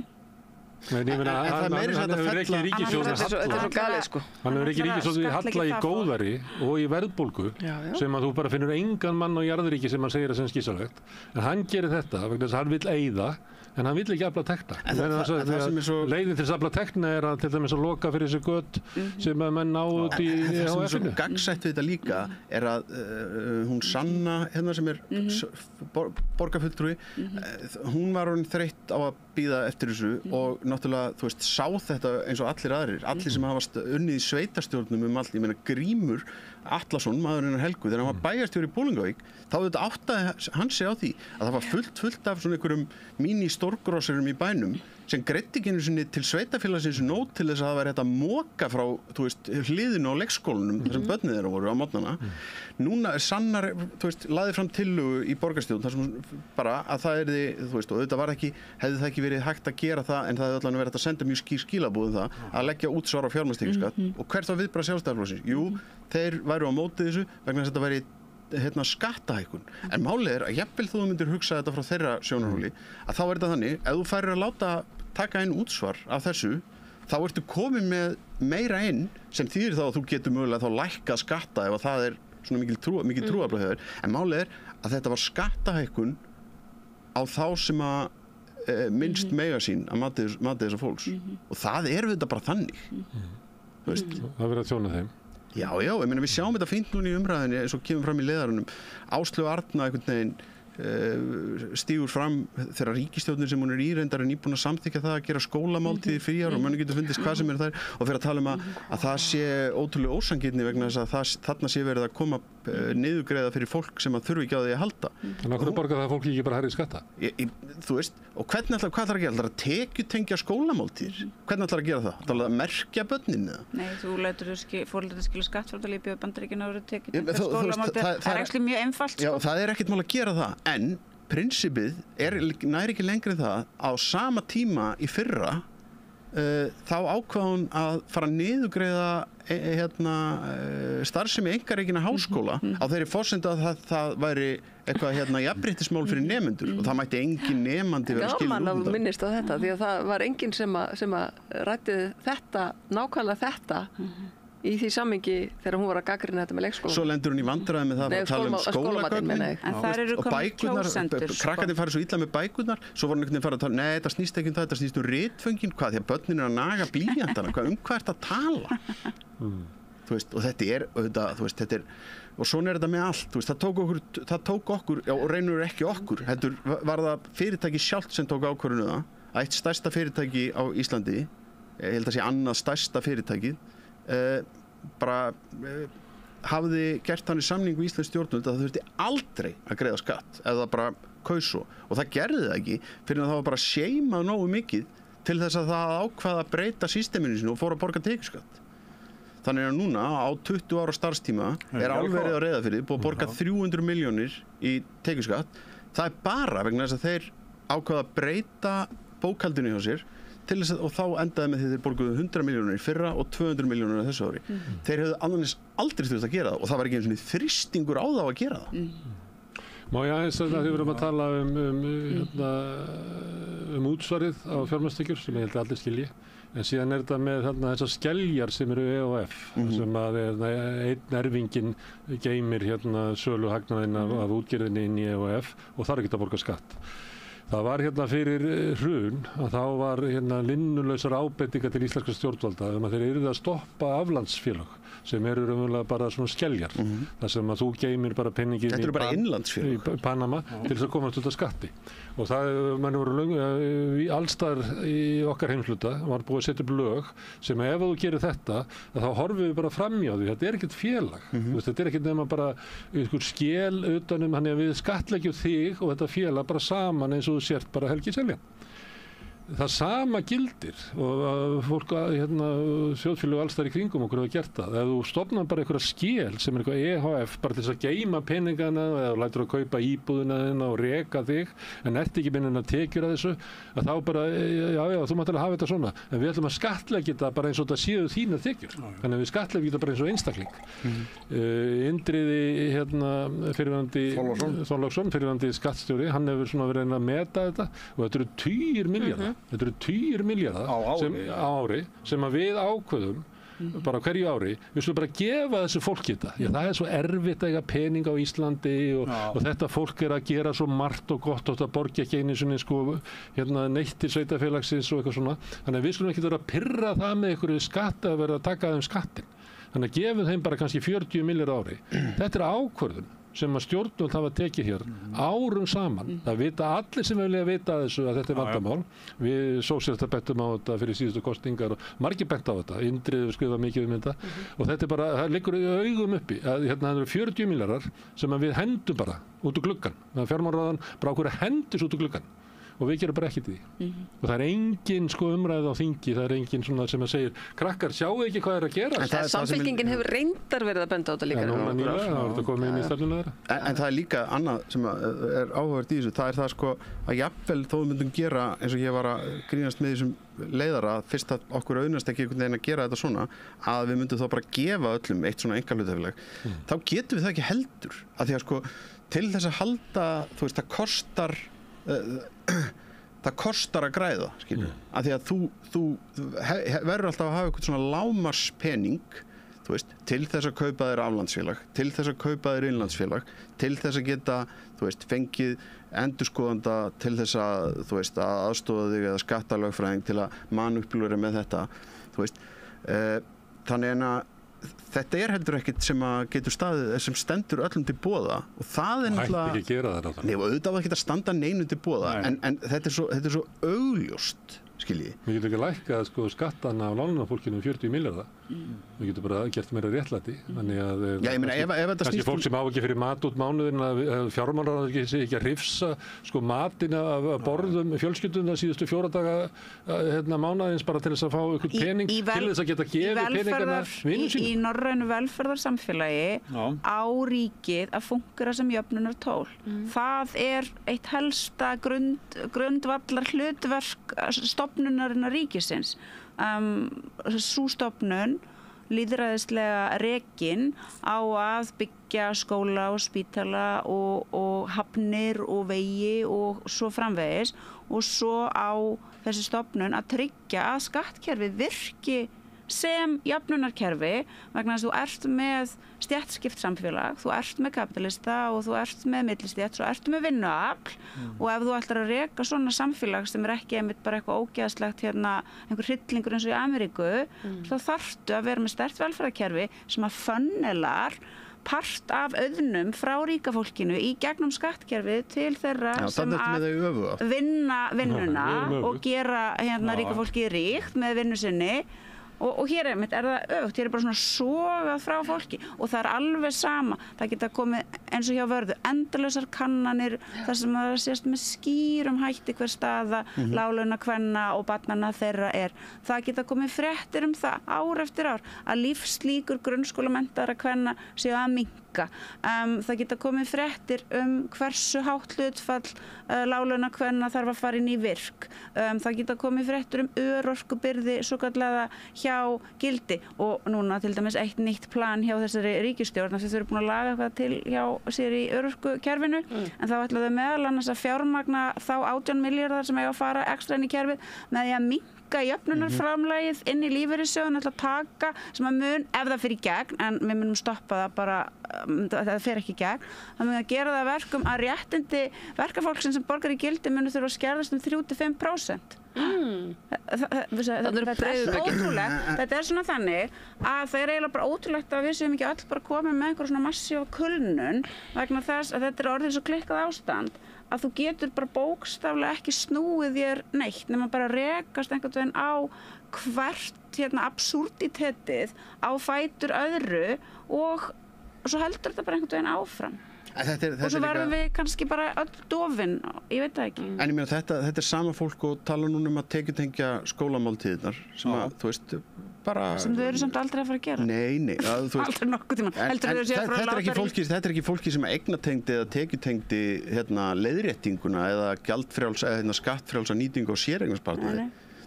Þar eru við að taka lán í framtíðinni til þess að greiða niður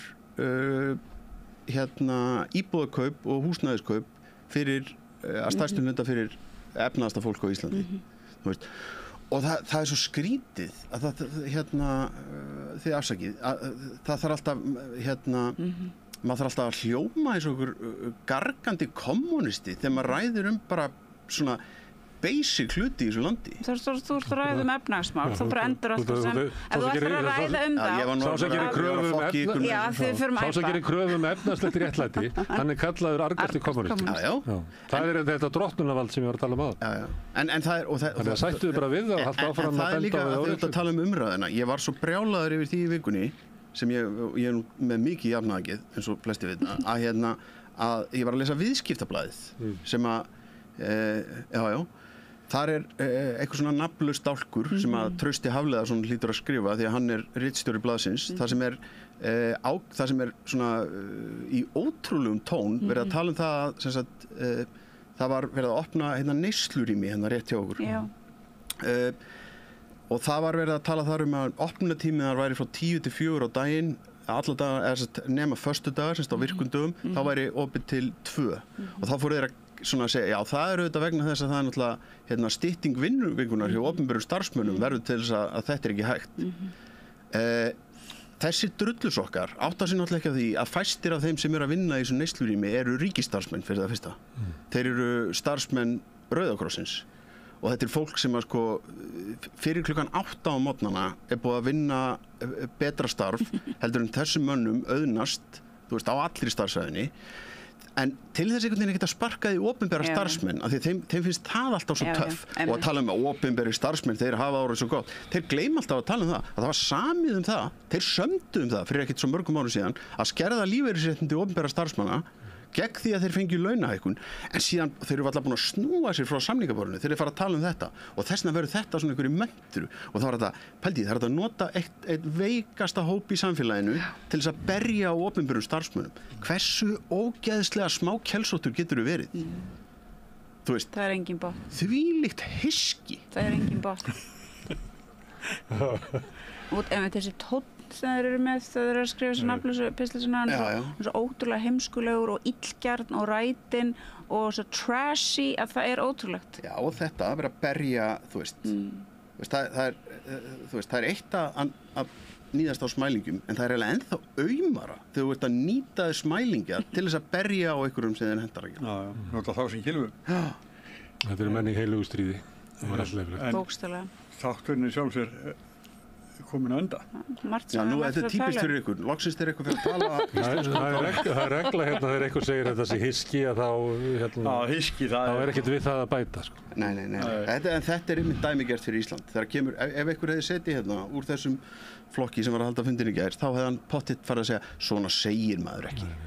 Og fara svona að leika sem móðgaðan yfir því að ég nota orðið hyski sem er bara gott íslenskt orð. Í, hvað heitir það sem er á kvöldin á mánudögum, Silfrið, einhvern tímann þegar ég var nýlega búin að gera kjarasamninginn og þar sat ég við hliðina á Elliða Vignisinni og svo einmitt var ég svona eitthvað að tala af því að ég mátti líka tala þarna og þess vegna var mér boðið vantarlega og þá gerði hann svona sussaði á mig og ég var bara eitthvað, mér langaði að segja, ertu að grínast? Þetta sussa á mig. Hann var svona, róaði þig. Er ekki ótrúlegt? En mér finnst þetta ágætt, því að þarna liggur valdið og yfirlætið sem er í þessum dálkum og svona. Þar sem þeir haldar hafa eitthvað vald og auðvitað hefur samfélagið gefið Sjálfstæðisflokknum þetta vald. Ellið er að sussa á því að hann telur sig vera bara rétt borðið þess. Hann er rétt megin og Sjálfstæðisflokkurinn er miðjan og stjórnar öllu og ef þú ert í pólitík þá ætti að sækja vinnu í okkur, hann er ekki stjórntækur eða bara koma að lufsa eða eitthvað námskotan. Þetta vald hefur flokkurinn haft og það sem fær mig til þess að vera svo bjartsýna þessa daga að mér finnst bara að vera mikla líkur og þetta sé bara brotna fyrir framan okkur. Það gerðist í Mexíkó, það gerðist í Ítalíu, það gerðist víða, en þessi flokkur er ekkert annað þetta vald sem við gefum þeim og svo að þeir eru að deila út einhverjum svona bittlingum og svona sem þeir geta gert á meðan að við fáum svona annað stjórnmálaflokk sem að ber þetta fólk alltaf til valda. Þannig mér finnst bara líkur á því að þegar þetta komið svona í 10% og eitthvað svona þá bara hverfur þetta. Nú er hættir að og við þurfum að segja barnabörnum okkur frá Sjálfstæðisflokknum sem eins og var til og þeir segja hvað þetta er trúr á drauga eða eitthvað svona. Ég er áhugamaður svona kjördæmapót og svona pólitískar keilur sem verða að slá út á landi. Nú er hætt einhvern veginn, það er alltaf að gera grína því að þú veist Eysteinn Jónsson þegar hann kom og hélt fundi á Jökuldal þá passaði hans alltaf að koma eins og seint lappaði svo inn og stappaði sér fótunum og sagði nú þarf að fara að gera eitthvað við þennan veg og gerði þetta kosningar eftir kosningar og aldrei var vegurinn lagaður og en þarna afvopnaði hann allan fundin alltaf nema núna eru framsóknarmenn nú eru þeir hættir að lofa því að bora jarðgöng nú ætla þeir að fara að geisla jarðgöng við erum í alvörun á þessum stað þú veist það er bara verið að Ég held að þingflokkur Sjálfstæðisflokksins muni ekki hleypa fjárlögum Sigurður Inga í gegn Ég held að Bjarni hafi ekki lengur stjórn á Er hægt að geisla jarðgöng? Og þú ert að segja að þá verður bara ríkisstjórnin muni springa í september Hún er að segja að ríkisstjórnin muni springa fyrir 10. september fyrir þingkjöfum Nei Jú, það er fyrsta mál á dagskrá Þingflokkur Sjálfstæðisflokksins muni ekki hleypa fjárlögum Er ekki þátturinn örugglega búinn, veistu ekki að segja það? Nei Versta er að VG er með plan sem segir allt þetta VG er með plan hvað þau ætla að gera ef að ríkisstjórnin ef að Framsóknarflokkurinn eða Sjálfstæðisflokkurinn sprengir ríkisstjórnina en flokkurinn er ekki með neitt plan það að sprengja ríkisstjórnina og ég held ekkert lýsir þessu betur Þau ætla að vera með fund í lok október En þá verður þingflokkur Sjálfstæðisflokksins sem er búin að ákveða hvernig það ætla að gera þetta. Hvað þetta er spennandi. Já. Hvernig átt að gerast? Lókur. Nei, 10. september kemur þingið saman og þann dag er fjárlaga frumvarpið lagt fram. Það er ekki nú gert atkvæðum. Og það er ljótt að segja að þetta geti gerst 11. september. 11. september. Já, það væri fínt. Nei, við sjáum til. Ég er ekki fann að sjá að þetta verði svona og ég er heldur ekki fann að sjá að við verðum Mexíkó. Guðlaugur Þór verður formaður og Guðrún Hafsteinsdóttir varaformaður í nokkur ár. Já, hérna. Þá er það allt. Kosið 27.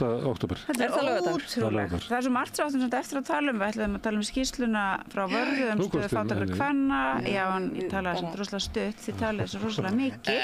Þið talið svo mikið. Þú talaði mikið líka. Við ætlum líka að tala um kjaradeilu Eflingar við hjúkrunarheimilin. Talandi um vanfjármagna. Þetta er ekki svona eftirþáttsumræða. Og sveltarstofnanir sem að vinnuafl íslenskt og aðfluttir láti hlaupa og hjálpa okkur. Já, við komum bara saman hérna aftur mjög fljótlega. Sólveig Anna, Helgi Seljan og Helga Vala, það er hvatning meðal þeirra að þessi hópur komið saman aftur sem fyrst og tala saman. En við ætlum að gera smá hlé, það er von á formönnum verkalýðsfélaga og samtaka háskólamentara hérna eftir. Við ætlum að ræða kjarabaráttu þeirra og hvort að þau telji sig eitthvað líkur að þau nái saman í þessu efnahagsástandi sem að er. En áður en að því kemur þá kannski tökum við Sigurjón bróður minn smá spjall á meðan að við erum að sækja næstu gesti.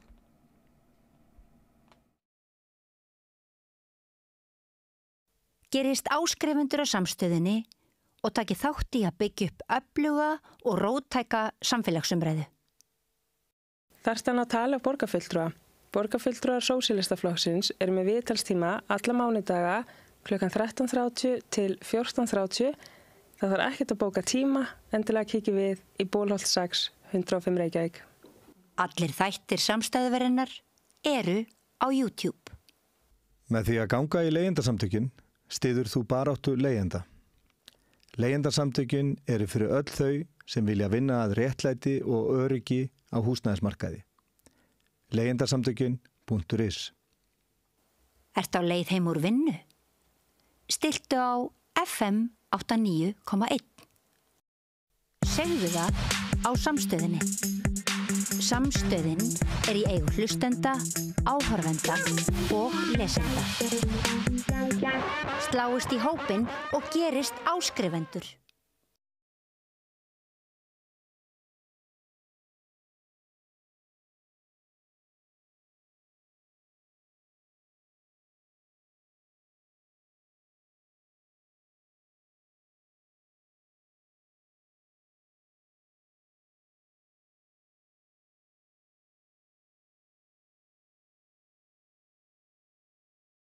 Gerist áskrifendur á samstöðinni og taki þátt í að byggja upp öfluga og róttæka samfélagsumræðu. Með því að ganga í leigjendasamtökin styður þú baráttu leigjenda. Leigjendasamtökin eru fyrir öll þau sem vilja vinna að réttlæti og öryggi á húsnæðismarkaði. Leigjendasamtökin.is. Allir þættir samstæðvarinnar eru fáanlegir á öllum helstu hlaðvarpsveitum. Þarft hann að tala borgarfulltrúa. Borgarfulltrúar Sósíalistaflokksins eru með viðtalstíma alla mánudaga klukkan 13:30 til 14:30. Það þarf ekkert að bóka tíma, endilega kikið við í Bólholt 6, 105 Reykjavík. Við erum í útvarpinu á FM 89,1. Segðu það á samstöðinni. Samstöðin er í eigu hlustenda, áhorfenda og lesenda. Sláist í hópinn og gerist áskrifendur.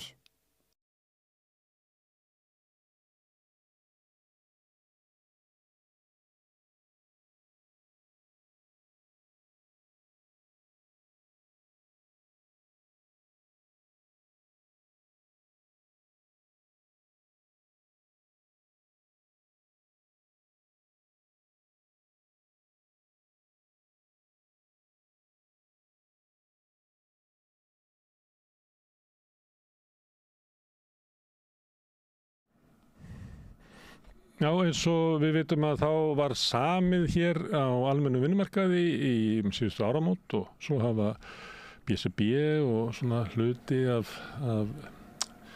vinnumarkaðnum samið kaup og kjör byggt á þeim grunni en þá eftir að semja við margar háskólamenntaðar stéttir og það sem forvildilegt kannski að velta fyrir sér núna að margt af þeim forsendur sem voru lagðar í kjarasamningunum þá sem að kannski háskólamenntaðar starfsstéttir hefðu kannski átt erfiðleikum með að kyngja þá. Það er enn verra fyrir þau að kyngja því núna vegna þess að efnahagshorfur hafa kannski ekki gengið eftir eins og til var ætlast. En líklega ætlast stjórnvöld til þess að þessar stéttir komi til samninga á grunni samningsins sem kannski fallin og þetta náttúrulega merkilegt mál fyrir þessar stéttir og ekki síður bara fyrir okkur öll hinn vegna þess að þetta tengist efnahagsmálum og til þess að ræða þetta aðeins hérna í þessu þætti hingað komnir forvígiskonur háskólamenntaðra stétta Kolbrún Halldórsdóttir sem formaður BHM Steinunn Þórðardóttir sem formaður Læknafélagsins og Svana Helen Björnsdóttir sem formaður Félags verkfræðinga. Verið velkomnir. Takk fyrir. Hérna, það eru farnar í gang viðræður, Kolbrún, meðal þessara stétta, en kannski ekki sem að verða ekki leitar af BHM eða er félögin hvert fyrir sig sem að fara fram? Já, hjá okkur það þannig að við erum með sennilega 19-20 félög sem að semja við ríkið og opinbera aðila. Það var ákveðið bara núna í vor að félögin færu hvert fyrir sig. Það helgast kannski að hluta til að því að 2023 fóru félögin saman. Þá var einungis í boði eins árs samningur og það var svona, það gekk illa að ná honum í sjálfu sér og félögin ekki ánægð með niðurstöðuna. Þannig að það skapaði kannski þá niðurstöðu sem við fengum núna í vor að félögin vildi fara hvert fyrir sig. Og staðan hjá okkar félögum núna svo að það eru 2 félög búin að semja. Hinn í viðræðum og það ansið þungt undir fæti, ég verður bara að segjast eins og Enda hafa háskólamenntaðir í raun og veru ekki fengið kaupmáttaraukningu þegar að allar tölur eru skoðaðar í 20 ár, í sjálfu sér frá aldamótum má segja.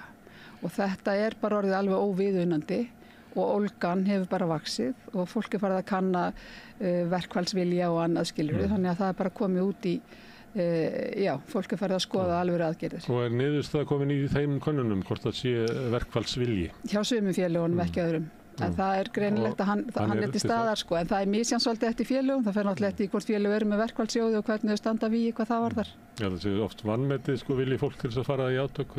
Mér veist held ég að vera í fyrra sumar þegar að BSB var með spurði sitt fólk hvort þau vildi fara í aðgerðir og það voru bara 96%, 97%. Ég held að það komið mörgum óvart sko hvað mikil vilji hjá launafólki að berjast fyrir sínum kjörum. En verður við það að fleiri flýtist bara á landinu? Þú hafi ekki fengið launahækkun eða viðunandi í 20 ár. Það þá bara einhverju sem fara? Já. Takk ekki þátt í þessu lengur? Já, það sem er náttúrulega okkur dýrmætt fólk, ekki? Já, sko, stóra vandamálið til dæmis það að háskólamenntaðar stéttir eru hættar að sjá af því einhvern ágóða að fara í langt háskólanám. Og það hefur orðið flótti, það þegar orðið flótti úr ákveðnum stéttum. Hjúkrunarfræðingar gerðu könnun fyrir 2 árum síðan sem sýndu fram á það að fólk var tilbúið að hætta störfum og fara annað, leita sér öðru fagi eða fara af landi brott. Og þetta alveg, og það orðið mannekla í ákveðnum stéttum sem orðið mjög alvarleg, sérstaklega inn í velferðarkerfinu, heilbrigðiskerfinu og menntakerfinu. Þínu fólki, er það þannig að fólk hættir og fer bara? Já, aldeilis og við erum alltaf lélega líka að spyrja fólki sem hættir og fer akkur eða hættir og fer. Og maður veit dæmi sko, mjög verðmæta mikilvæga sérfræðinga í skortsérgreinum sem að fara aftur út og það gleymist að spyrja þá hvað veldur. Þannig að mér finnst við förum bara ekki nógu vel með manniðin okkar. Og nú ég að tala sérfræðilækna, við erum náttúrulega með alveg heilmarga af þeim úti sem vil ekki koma aftur. Og það svona næsta skref hjá okkur í félaginu að kanna þeirra hug hversu mikið það tengt kjörum, starfsumhverfi og öðru en okkur grunar að það sé mjög stór þáttur í því en þess að Ísland hefur alltaf tógað mjög mikið í lækna og áður fyrr þá slóist þeir stöður á Íslandi það var bara panikk ef manni fannst maður vera að festast úti en það alls ekki þannig í dag Þannig að þetta bara grafalvarlegt og Þetta þróun sem í gangi Þetta þróun sem horfið á þetta. Svo sannarlega og það læknaskortur alls staðar í heiminum, bara hvert sem þú lítur. Þannig að við erum í rauninni, okkur tekið opnum örmum hvar sem við komum. Þannig að þetta bara alþjóðlegur samkeppnismarkaður okkar. Það var ekki sami við lækna fyrir svona 5-6 árum þóttu vera svolítið dugleg launahækkun? Var til þess að svara gröfum sem að muni gera Kári Stefánsson með undirskriftasöfnunum að bjarga heilbrigðiskerfinu. Það var meðal annars eina afleiðingum af því að það var samin rausnarlegu samningur við lækna eins og það var orðað. Við fengum rausnarlegan samning innan gæsleppa síðast 2015. Þannig að það eru orðin 10 ár síðan og það var í kjölfar verkfalls sem var fyrsta verkfall lækna nokkru sinni. Við erum mjög treg til að fara í verkfall. Við gerum okkur grein fyrir okkar ábyrgð í samfélaginu og okkur finnst þetta bara að vera algjört neyðarúrræði en það svo sannlega þannig hljóð í læknum núna hins vegar að það eru svo margir þættir í okkar kjörum og starfsumhverfi sem að við upplifum að séu komið í þrot. Að það svona hljóði í læknum aftur og eftir þessa samninga 2015 þá hallað mjög undan fæti hjá okkur, varandi okkar kjör. Við erum algjörlega með tölu sem að staðfesta það að okkar launaþróun hefur verið mjög léleg á þeim tíma. En Sanna, Helena og verkfræðingar, sérðu þetta leitar fólk eftir betur launuðum störfum annars það? Já, ég get nú alveg tekið undir með stöllum mínum hérna og það kannski, mér finnst það svolítið merkilt að við skulum vera hérna 3 sem fulltrúar svona háskólamenntaðra samtaka. Hjá okkur það þannig að það hefur orðið sem sagt kaupmáttar og kjararýrnun og við höfum látið Hagfræðistofnun Háskóla Íslands skoða þetta fyrir okkur og sem sagt umræðan hjá verkfræðingum svolítið þannig að við höfum verið of hógvær og við séum ekki nú áberandi stétt og fólk skilji ekki fjárfestingu fólks í svona erfiðu tækninámi. Ég ætla bara að minna á það að til að kalla sig verkfræðing þarf fólk að hafa minnstakosti 5 ára nám, að vera með meistaragráðu að minnstakosti. Við gerðum könnun meðal ungra verkfræðinema í framhaldsnámi í ýmsum löndum fyrir örfáum árum og enginn hafði áhuga á að koma heim. Það vildu allir vera áfram úti og það voru launin, það voru kjörin, það voru vextir, það voru almenn lífskjör. Það var margt sem spilaði inn í, það var ekkit eitt en allir ætluðu að þiggja störf og sumir voru komnir með störf úti í hinum ýmsu löndum sem að því að það með okkar menntaða fólk, verkfræðinga, að það alls staðar eftirspurn eftir þessu fólki og það hefur bara verið þannig að eftir þess að tækniþróunin heldur áfram og við förum lengra inn í orkuskipti og svona snjallvæðingu að þá vext þessi eftirspurn og svo kemur gervigreindin og þá þarf fólk virkilega að kunna reikna líka, það þarf að kunna eitthvað í eðlisfræði og þessum raunvísindum og þetta fólk eftirsótt alls staðar. En ef að fólk vil ekki koma heim eða verkfræðingar vegna það er kjörin og svo það vextirnir og verðbólgan og efnahagsástandið að þá munu stjórnvöld líklega að segja við ykkur að það er einmitt út af því sem að við getum ekki hækka launir í okkur að því við ætlum að vinna á verðbólgunni sem að mun lækka vextina og gera allt gott. Þannig að það að þið komið með eitthvað kaupkröfur vinnur algjörlega gegn ykkar hagsmunum. Það sem við höfum bent á og kemur fram í skýrslu Hagfræðistofnunar Háskóla Íslands að launamunur ófaglærðra og háskólamenntaðra eða faglærðra hefur minnkað alveg núna mjög hratt og svo minnst í Evrópu. Ég man ekki hvort að Rúmenía lægra en við og þetta staðreynd. Þetta bara svona og hefur verið að þróast. Síðan það annað að verkfræðingar í opinbera geiranum eru komnir með sömu laun eða hærri laun heldur en verkfræðingar í einkageiranum og vinnuöryggi, atvinnuöryggi í opinbera geiranum meira og það eru alls konar svona, ég segi ekki hlunnindi en það svona aðgangur á orlofshúsum og ýmislegt sem að svona aðlaðandi og opinbera aðilar hafa náð til sín frá einkafyrirtækjunum og verkfræðistofunum, verkfræðingum sem hafa þá safnað reynslu og unnið hjá fyrirtækjanum, fara síðan yfir í opinbera geirann sem að okkar mati of stór hér. Já, okkur finnst opinberi geiri vera í umfangi, svona hlutfallslega of stór. Þannig að það of algengt að það sé allt, þessi safnað öllu inn í stofnanirnar, allri þekkingu. Þetta svona afstaða verkfræðingafélagsins, en læknafélagið þar náttúrulega langstærsti hlutin í opinbera kerfinu, sko. Sjáum þið þessum vandamála, er það lausnin að einkaveiða? Það kannski svolítið önnur umræða en kjaraumræðan, en mér finnst inni í opinbera kerfinu, við náttúrulega vinnum flest þar, að það er þessi fákeppni innan opinbera kerfisins sem ég tel vera stærsta vandamálið. Við vorum aldamótin með 3 spítala á höfuðborgarsvæðinu, við erum núna bara með 1 stóran. Og það er bara upplifun fólks að þessi fákeppni, þessi einokunarstaða sem að þetta stóra sjúkrahús hefur, gagnvart starfskraftinum vandamál. Og áður þegar það voru fleiri vinnustaðir í boði fyrir sjúkrahúslækna þá sérstaklega, að þá var verið að keppa starfskraftin og verið að reyna að laða fólk að sér með ýmsum hætti. En það er einhvern veginn svolítið svona ládeyða í því verandi bara með þetta eina stóra batteri. Þetta hef ég heyrt áður í samtölu við lækna einmitt. Akkurat. Hvernig byrtist það? Er það vegna þess að ef ég þoli ekki yfirmann minn þá get ég farið og unnið eitthvað annars þar?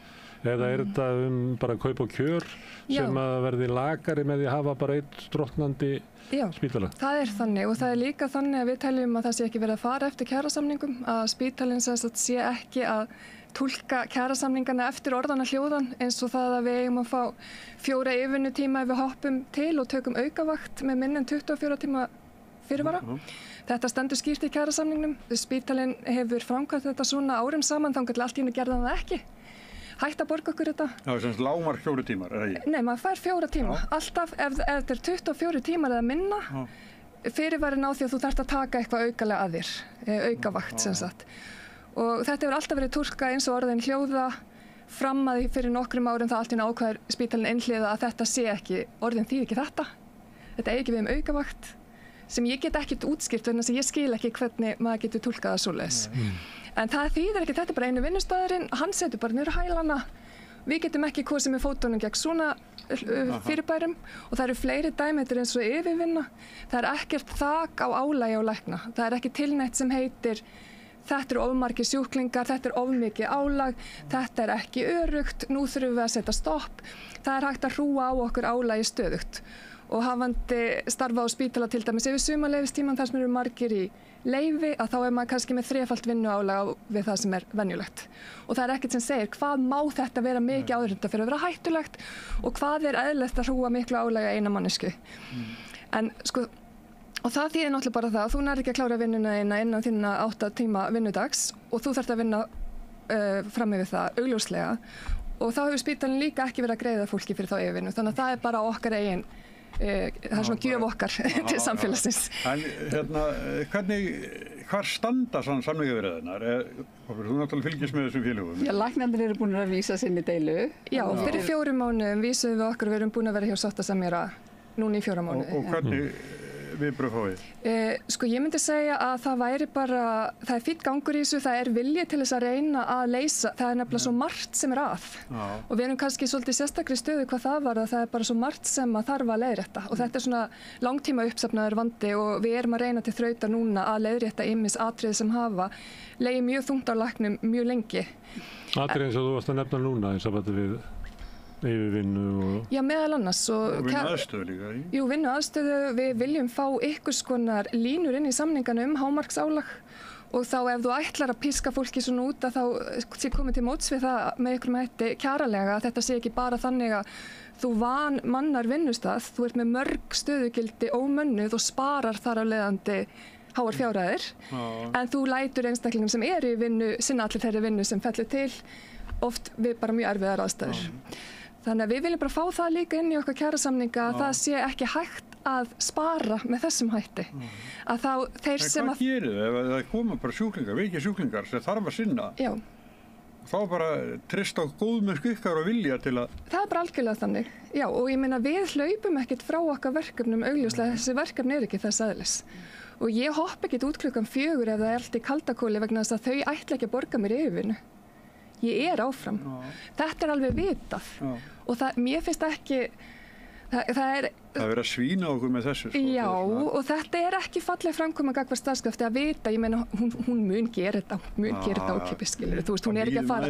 Já, þannig að, sko, að stóla okkar meðvirkni með þessum hætti bara er ekki alveg siðilegt sko. En þetta það sama sem aðrar heilbrigðisstéttir segja, ég meina hjúkrunarfræðingar náttúrulega og ljósmæður og svo erum við með geislafræðinga og lífeindafræðinga og sálfræðinga og sjúkraþjálfara þetta inn í heilbrigðiskerfinu og þetta sko óheyrilega álag sem orðið af fólki, það auðvitað líka ástæða fyrir því að fólk hangir ekki lengur í störfunum, það getur þetta ekki lengur og ég veit bara í gegnum ljósmæðurnar sko að þær eru svona hjá samningsaðilum að því sem spyrir hvernig gengur. Ljósmæður að vísu búin að semja en þær gátu sami vegna þess að þær tóku sjálf sér stofnunarsamningana sína upp á borðið í kjaradeilunni og nú þetta þannig hjá ríki að það í raun og veru tvíþættir samningar. Annars vegar samið miðlægt miðlægan samning sem að á síðustu 20 og 25 árum hefur bara ekki gefið nokkuð skapaðan hlut til háskólamenntaðra stétta og svo samið stofnanasamninga og stofnanasamningarnir eru samningar sem samið undir friðarskyldu þannig að þeir eiga faktist ekki að vera teknir upp á borðið þegar eru almennar kjaraviðræður en nú ástandi bara orðið þannig að launagreiðendurnir sjá að það verður ekki, þeim ekki stætt á því að skoða ekki stofnanasamningan á sama tíma þannig að það eru fleiri stéttir sé ég sem að taka þessar stofnunarsamninga sem nánast andlag þess að geta þá vísa deilu og í stofnunarsamningunum er launaröðunin og annað og ljósmæðurnar segja sko að þetta sé orðið þannig að þær eru skammaðar að launagreiðendur fyrir að hafa svo há heildarlaun, það sé ekki hægt að hækka við launin en þegar þú skoðar hvernig verður launamyndunin þá það í gegnum þetta sem að Steinunn að segja, það í gegnum sko vaktaálag, stórhátíðarálag, kvöldálag, næturvinnu og þú bara svo neitar þú aldrei vakt og ef að það mannekla í þessum stéttum þá það þessi skylda þessara stétta sem fyrst og síðast við sjúklinginn en ekki við launagreiðandann sjáðu því. En vilji viðsemjendara sem að ríkið oft til að hleypa í kjarabótum í gegnum þessar stofnunarsamninga sem eru umfram, hvað var þetta ekki, 6,5% sem að jú, í heildina sem er álíka á verðbólgan Já, en sko, þú veist, stóri vandinn auðvitað sá að við erum að horfa fram á það að á næsta ári þarf ríkisstjórnin sem nú situr að stoppa í 9 milljarða fjárlagagat eða hvað það margir milljarðar og við höfum auðvitað sagt og bent á aftur og aftur með ákveðnu rökum að þessi sektorar, þar að segja velferðarkerfið bara undir fjármagnað. Menntakerfið og velferðarkerfið og heilbrigðiskerfið eru undir fjármagnuð og ég var að benda á það í einhverju lítilli grein í Heimildinum daginn að eitt af því sem að stjórnmálamennir hafa verið tregir til að skoða, það svona eignamyndunin og eignastaðan í samfélaginu. Sko markaðir hafa bara verið ansi góðir við ákveðin hóp fólks og ég ætla að minna á það eina ferðina enn að við sem förum fyrir kjaraviðræðum eða erum í kjaramálum fyrir háskólamenntaða stéttir, við erum ekki að semja fyrir ríkasta 1% í samfélaginu. Og þegar að þú skoðar til dæmis bara ef við förum út í að tala kvótan, skiljiði, það er bara stór eignamyndun hjá fólki sem ríkasta stéttin en það hefur einhvern veginn, fólki hefur svolítið verið gefið af ríkinu, af opinberum aðilum þessi aðstæð, hún hefur komið upp í hendurnar á fólki og þetta hafa stjórnmálamenn ekki viljað skoða. Þarna höfum við sagt, þarna eru tekjumöguleikar ríkisins sem ekki verið að nýta. En ég held að sé þannig, Kolbrún, að ef að forsendurnar fyrir því að það koma kjarabætur til ykkar hópa sé að þessi veika ríkisstjórn breyti skattastefnu sinni fyrir áramót og fjármagni í grunnkerfin, þá það ekki að fara að gera sko. Nei, nú erum við kannski líka komin aðeins út fyrir kjaramálin, en þetta samt rótvænt. Kjaramálin eru í svona pólitískum raunveruleika. Þegar við erum að tala samninga við opinbera launagreiðendur, já. Já, og það markmið ríkisstjórnarinnar núna ná niður verðbólgu og búin að ná samningi á almennum vinnumarkaði, búin að ná samningi við BSRB. Þannig ég held að það sé ekkert mikill vilji til þess að hækka kjör verkfræðinga eða Nei, sko, nei, það virðist ekki vera það, en mér langar að nefna að það ríkir mikið skilningsleysi, alveg sérstaklega hjá stjórnmálamönnum á mikilvægi og virði djúprar fagþekkingar. Þeir sem læra verkfræði, að þeir sérhæfa sig á svipaðan hátt og læknar í mjög sérhæfðum störfum og það oft þannig að það kannski við eigum bara 1 eða 2 sérfræðingi í landinu í ákveðnum svona tækni og faggreinum. Og þetta var það fjarskiptamál og þetta var það alls konar tækniþekkingu sem að kannski ekki alveg augljós af því að fólk verður ekki svo mjög vart við það. En þetta virðingarleysi fyrir þessari djúpu fagþekkingu sem að þeir sem hafa hana, sko, bera þetta virðingu fyrir henni að hún kemur til dæmis fram í því þegar rannsóknarstofnun byggingariðnaðarins lögð niður og það átti bara ekkert að koma í staðinn. Markaðurinn átti bara að stunda byggingarannsóknir sem auðvitað hefur ekki gerst. Og það verður til rosalegu risavandi í myglu vandamálum þar að leiðandi og við höfum bara eftir að sjá hvaða annar vandi verður til vegna þess að það enginn sem framkvæmir rannsóknir og prófanir á byggingarefnum. Svo það þegar verið að ráða yfirmenn í verkfræðilegar innviðastofnanir, hvort sem það húsnæðis- og mannvirkjastofnun Vegagerðin eða eitthvað annað, að þá eru ráðnir á pólitískum forsendum lögfræðingar, lögfræðingur, verðbréfamiðlari og svo dýralæknir. Ég meina, hvað sýnir þetta? Þetta sýnir náttúrulega að það algjör skilningsleysi á mikilvægi þessara menntunar og það eitt af því sem við erum að glíma við núna að reyna að upplýsa fólk og þess vegna á 110 ára afmæli verkfræðingafélagsins fyrir örfáum árum þá ákvað verkfræðingafélagið að búa til fræðslumynd eða heimildamynd verkfræði sem að nær til upphaf verkfræðingafélagsins sem var stofnað 1912. Ég vonum að stjórnvöld myndu horfa. Til þess að almenningur skilji, vegna þess að þetta líka spurningum að fólk skilji, það eru verkfræðingar sem hafa byggt til brýr, lagt vegi, búið til hitaveitu, lagt öll fjarskipti og það er þetta verkafólk sem gert þetta. Verkfræðingarnir hafa teiknað þetta. Þeir hafa hannað þetta og þeir hafa reiknað þetta, skilju, og við skulum ekki gera lítið úr því að það þurfa að reikna burðarþol og reikna þetta allt saman út.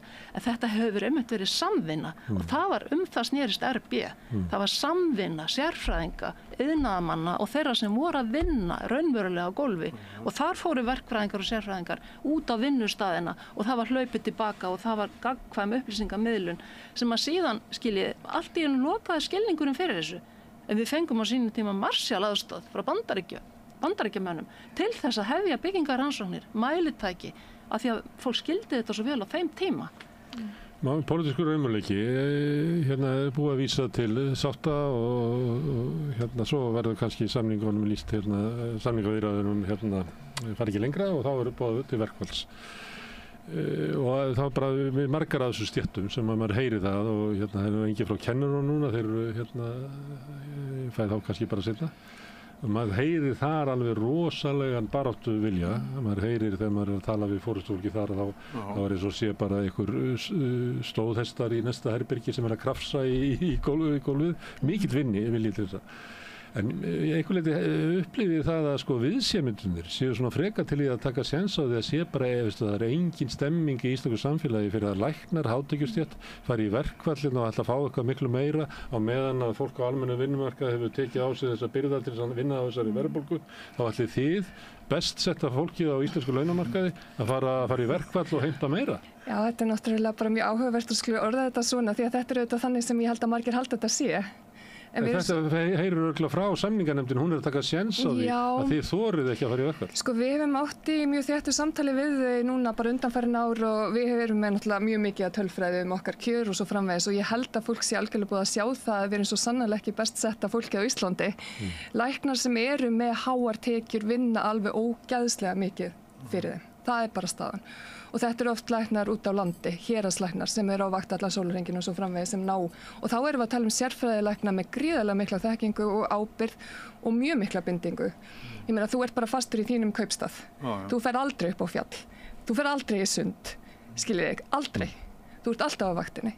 Allan sólarhringinn, allar helgar, stórhátíðir og svo framvegis. Þá náttúrulega getur við fengið ykkur laun sem að þetta samt held ég ekki inn í 1% eða neitt svoleiðis, en þið skiljið hvað ég á við.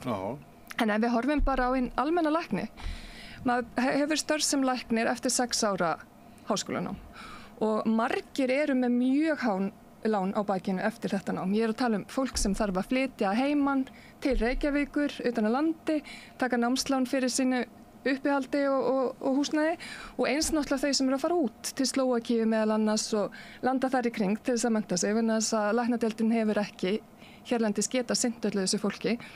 Þetta fólk er með margra milljóna króna lán á bakinu þegar það kemur inn á vinnumarkaðinn og ég er að tala allt upp í 20 milljónir og ég er að horfa á þau að senda mér yfirlitin yfir námslánin sín þessi krakkar og þetta er að hækka 1 milljón á ári núna í verðbólgunni höfuðstóllinn. Þannig að þú ert að borga þetta niður en þetta bara eins og eitthvað skrimsli sem vex og vex. Höfuðstóllinn breytist ekki en þú borgar milljónir. Já, það algjörlega þannig. Og þú ert að koma þá 27, 28 ára inn á vinnumarkaðinn eftir langt nám með allar þessar skuldir á bakinu. Það ert líka komindu fótunum á húsnæðismarkaðnum á sama tíma og þú ert með 680.000 krónur fyrir fulla vinnu, 40 klukkutíma. Í upphæði? Já. Og ég meina þetta hækkar ekkert mikið á næstu árum, þetta hækkar einhverja 10.000 kalla. Og ég myndi ekki halda þetta að vera háar tekjur í almennu samhengi vinnumarkaðins á Íslandi. Og það svolítið merkilegt að læknar eru stétt sem í einkennisklæðnaði, eins og lögreglan og fleiri. Og þetta stétt sem þarf að vera til staðar, eins og ég segi, allan sólarhringinn og sinni grunnþjónustu. Þetta mikil binding, þú þarft að vera á þínu vinnustað og svo framvegis. Og þegar við berum okkur saman við til með skrifstofufólk, með mun minni menntun þá það fólk yfirleitt alltaf með hærri launin við og ég að tala inn á sömu vinnustöðum, segjum bara á Landspítalanum, fólk sem ráðið innkaupadeildinu með BS-gráðu og svo framvegis með hærri grunnlaun heldur en læknarnir. Þetta bara raunveruleikin eins og hann í dag, pluss allur sveigjanleikin sem fylgir því að vinna skrifstofuvinnu. Geta farið fyrr, verið stundum lengur, eitthvað. Við erum algjörlega bundin, eðlilega, bara starfsins vegna og eðli starfseminnar. Þá getum við, það engin sveigjanleiki. Þú getur ekkert unnið að heiman. Það ákveðin svona hluti sem að teljast jákvæðir í nútíma samhengi hvað starfsumhverfi varðar sem við höfum engan aðgangað. En samt erum við lægra launuð heldur en þeir sem hafa öll þau fríðindi. Þannig að þetta hefur bara valdið mjög mikilli gremju hjá læknum. Og eins og ég segi, við bara neitum því alfarið að við séum hátekjustétt. Já, mér langar að taka undir þetta með Steinu vegna þess að verkfræðingar eru ekki hátekjustétt. Það getur enginn sagt það og hefur enginn sagt það nokkuð tíman. En við lendum einmitt í því að flest okkar förum erlendis til náms og tökum námslán og við erum, þó að það sé hægt mögulega fræðilega að taka námið á 5 árum, þá eru margir 6 og 7 ár, þannig að verkfræðingar koma tilbaka eftir sitt nám frá útlöndum með þessi gríðarlega há námslán og búin að slá og hafa slegið á frest því að stofna fjölskyldu, eignast húsnæði, eignast börn, skiljiði, þannig að það allir búin að taka fram úr í lífskjörum og lífsgæðum og þetta fólk byrjar að núli með skuldabagga hefur alls ekki há laun. Það ekkert mikið hærri laun, byrjunarlaun verkfræðinga ekkert mikið hærri og það bara fólk þarf að átta sig á því að þegar verið að fjárfesta í svona dýru námi, í svona langan tíma, þá eðlileg krafa að það komi hægt og rólega tilbaka í formi launa með tímanum. Það bara eðlileg krafa.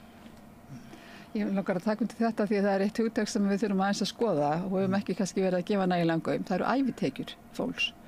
Hverjar eru ævitekjur, segjum bara iðnaðarmanns sem að fer í mikil uppgrip skiluru en getur farið að vinna kannski tvítugt sko á þegar að þau sem fara í verkfræðina eða læknisfræðina eiga eftir 6-7 ár í námi. Við höfum líka verið að agnúast út í lífeyrissamkomulagið sem var breytt 2016. Þar höfum við líka verið að bera skarðan hlutur á borðið. Ég meina við erum að horfa fram á skerðingar hjá þessum stóru sjóðum Brú og LSR sem að líka hleypir illu blóði í launafólk og svo þetta sem að Svana nefni varðandi húsnæðiskostnað og námslánakostnaðinn. Ég meina fólk að greiða af námslánunum sínum meira sé að komið á eftirlaun. Það bara ekki heil brú í þessu skiljiði. Þannig að það svo margt í umhverfi háskólamennara sem að þarf að laga og hefur ekki verið sinnt og það svolítið út af því að það þessi mýta sem við erum að slást við að háskólamenntaðar stéttir séu svo hátt launaðar. Sko ef þið flettið upp á Hagstofunni og skoðið háskólamenntaða sérfræðinga, svona brúttolaun sem eru kannski eitthvað 1 milljón, svona þá ég tala heildar meðaltekjur. Og svo getur þú farið í verkafólk og borið saman sem eru kannski með 752.000, ég meni bara með þetta dæmi og útborguð laun þessara einstaklinga eru 100.000, það þessi háskólamenntaði sérfræðingurinn hefur 100.000 krónur meira heldur en verkamaðurinn. Þetta staðreynd og við erum að glíma við það til dæmis í félögum BHM að háskólamenntaði sérfræðingar hjá sveitarfélögunum eru mjög illa settir og mjög lágt launaðir miðað við allt, það alveg sama hvaða samanburð maður tekur. Svo erum við að horfa á stóra stofnun eins og Háskóli Íslands eða háskólana, opinberu háskólana. Félag prófessora hefur setið eftir í launaþróun svo munar og það einhvern veginn engin samúð fyrir því að tala laun prófessora, þau hafi ekki, eða yfirvinna sem prófessorar vinna en fá aldrei greidda. Því það líka þetta, við erum að glíma við það að við fáum einhvern veginn svona, já, hvað ég segja, ákveðið mótlæti í því að vera að berjast fyrir þessar háskólamenntuðu stéttir. Það mórallið sé svolítið þannig að þið hafið það mikið betra en þið raun og verið hafið það. Já, akkurat. Og hvað viljið þið upp á dekk? það eitthvað slíðis? Já, ég hef verið skömmu fyrir það að hafa talað um það að launaspönnin á Íslandi sé orðin of mikil, þjöppunni sé orðin of mikil, sem Svanna var að tala áðan. En það eitt land í OECD-samanburðinum sem lægra heldur en við í þessari, varandi þessa þjöppun og þegar við tölum þessa þjöppun þá þetta bara ráðstöfunartekjurnar hjá okkur er á miklu þrengra bili heldur en ráðstöfunartekjur allra landa sem við berum okkur saman við. Já, því verk fyrir öndum. Já, við erum á kafi. Það er auðvitað ábyrgð að hluta að takast á við þetta. Vegna þess að þetta er ekki gerast í dag, þetta gerist á löngum tíma og það safnast upp þetta skilningsleysi og einhvern veginn höfum við liðið það að fólk, sérstaklega stjórnmálamenn, að þeir hafa komist upp með það að setja sig ekki inn í þessi mál. Þetta er kannski ekki vilji, þetta er bara almennt skilningsleysi. Spurningi mín var ekki hvort það væri réttlæti á bakvið kröfunar ykkar. Heldur var það að í þessu efnahagsástandi sem við erum núna, þar sem á að vera eins og stjórnvöld tala megin verkefni okkar að kveða niður verðbólguna, að þá sé bara ekki pláss fyrir þessar kröfur og þessum verður við bara að bíða. Já, ég veit ekki hvenar verður pláss fyrir þær. Við verðum þá líka að spyrja, nú var sami í vor á almennum markaði og vissulega hefur verðbólgan eitthvað þokast niður, en stýrivextirnir enn í sömu próstu. Nei, það hefur ekki árað. Stefán Ólafsson var hérna í vikunni og hann tók nú þátt í því að móta svona formið á þessum samningum og hann var á því að forsötu þeirra væri bara brotnað í höndunum og það væri ekkert að ganga eftir. Við heyrum að það stefni í það að forsenduna getur brostið og það er náttúrulega endurskoðunar ákvæði inn í samningunum það kann vel að vera að það fari hér allt upp í loft eftir rúmt ár Við veit það ekki, ég er ekki að spá því en þá verður þið að vera búin að ná samningum áður en að því kemur. Þannig að það á meðan að svo að þá láta stjórnvöld eins og að þær forsetur séu ennþá raunhæfar. Já, en sannleikurinn sá að það eru auðvitað aðrir kraftar sem að stjórna efnahagslífinu til jafns við eða að svipuðu leyti eins og kjarasamningar og kjarasamningarnir, það er ekki hægt hjá stjórnmálamönnum að setja alla þessa byrðar bara á launafólk. Það verður að skoða aðra þætti málsins. Stjórnvöld gera það, ríkisstjórnin gera það, Seðlabankinn gera það. Já, en ég ætla nú að segja samninganefndunum sem við erum að eiga við samningaborðið það til hrós, að þau eru ekki stjórnmálamenn, þau sitja ekki á ríkissjóði eða þau ákvarða ekki útgjöld ríkissjóðs. Heldur eru þau auðvitað bara að vinna vinnuna sína samkvæmt forskrift stjórnmálamannanna. Sem kemur meðal annars í fjárlögum, þar sem stendur hvaða svigrúmið er og það mun verða í þeim fjárlögum sem verða kynnt í næsta mánuði. Sama og byggt á í þessum samningi og þá kemur spurningin og ef að það staðan þá ykkar hópar til í það að fara í hörðu verkfallsátök til þess að ná sínu fram. Það sem ég hef bara talandi fyrir minn hóp mestar áhyggjur af er að fólk hætti bara. Þú veist, verkfall er eitt, þarna sérstaklega þessi læknar sem eru yngri og sem eru á þessum launum og við þessar aðstæður sem ég hef minnst á að í gamla daga þegar ég var á þessum stað þá fórum við öll til útlanda á þessum tímapunkti í okkar lífi í sérnám. Það var mjög lítið slíkt í boði, það hefur aðeins breyst sem hefur hjálpað okkur mjög mikið með mönnun að halda þessu fólki hérlendis í sérnámi. En hefðin er svo að við förum öll og það sem að ég hef mestar áhyggjur að vera að þau fari bara.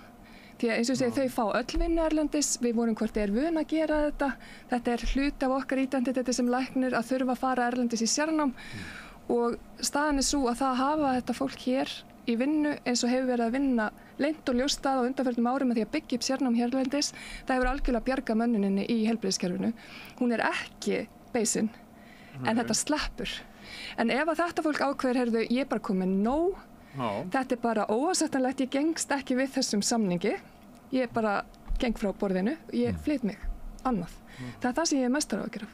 Verkfall eru eitt, en þetta er frjálst fólk. Það er ekki hér í neinum áttagafjötrum, það getur unnið annars staðar. Og það mun örugglega gerast vegna þess að af því að þú varst að tala kennarana og hófana og allt það Það er allt að springa hjá mér í baklandinu, sérstaklega þarna. En sérfræðilæknar eru heldur ekki sátti við sinn hlut svo það sé látið fylgja.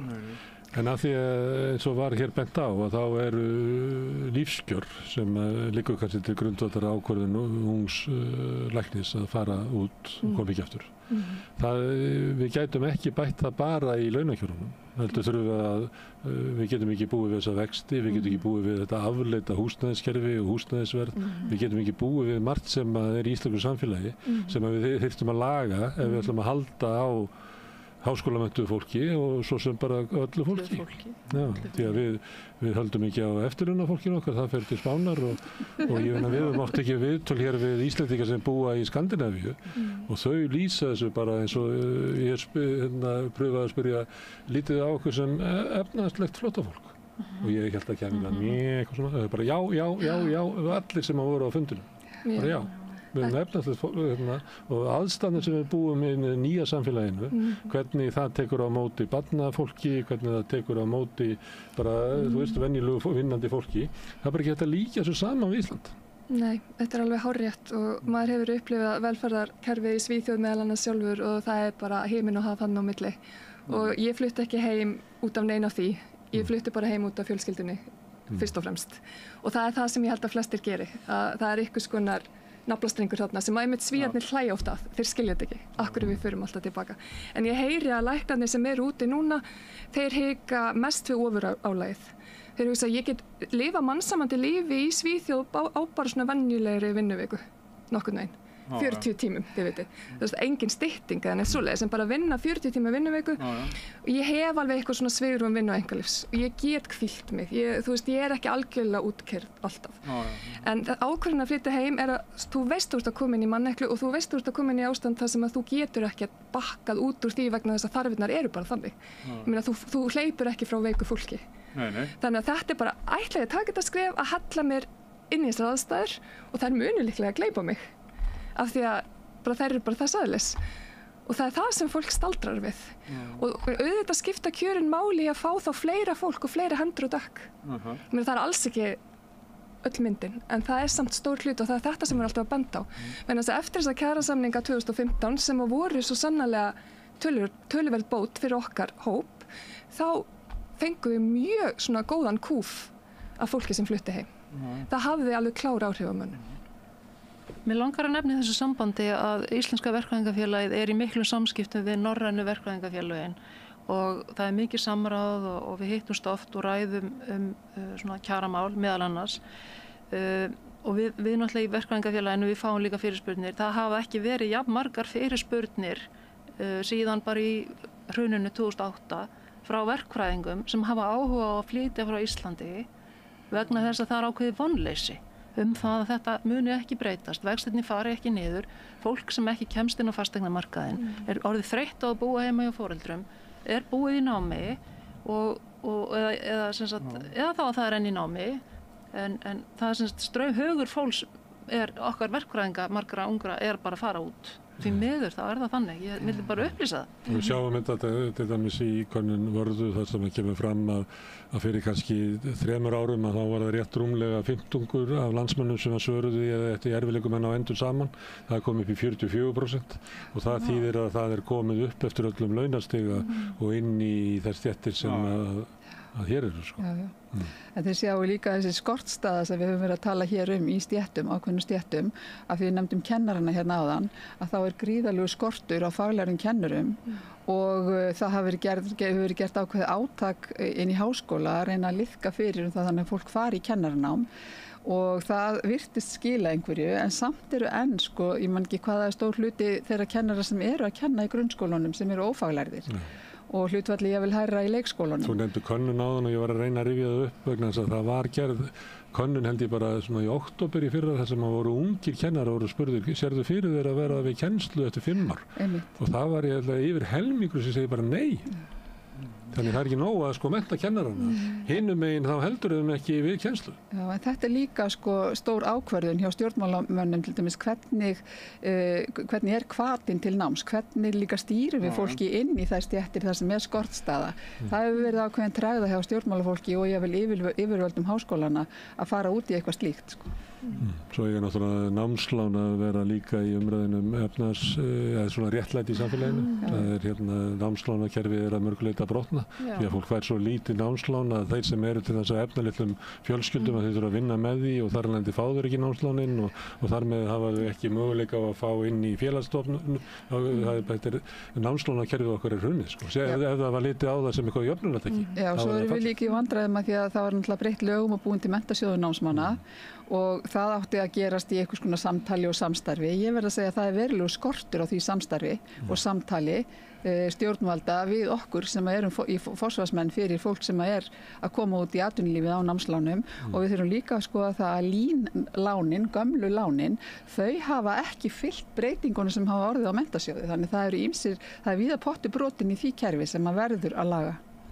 Þetta er áhugaverð umræða efnahagsmál og samfélagið okkar og kjarabaráttu háskólamennara. Kolbrún, Steinun og Svana, kærar þakkir. Takk fyrir. Takk. En við ætlum að sitja aðeins, við sitjum eftir í þessari kjærstustund, ég og Sigur og bróðir mínu komum hérna eftir að Vörmuspori.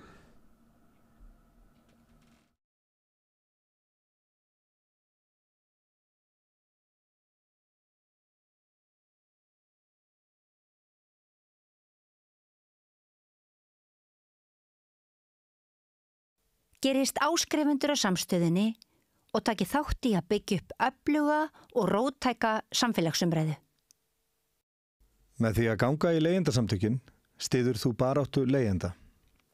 Leigjendasamtökin eru fyrir öll þau sem vilja vinna að réttlæti og öryggi á húsnæðismarkaði. Leigjendasamtökin.is. Allir þættir samstæðvarinnar eru fáanlegir á öllum helstu hlaðvarpsveitum. Þarftu að tala borgarfulltrúa.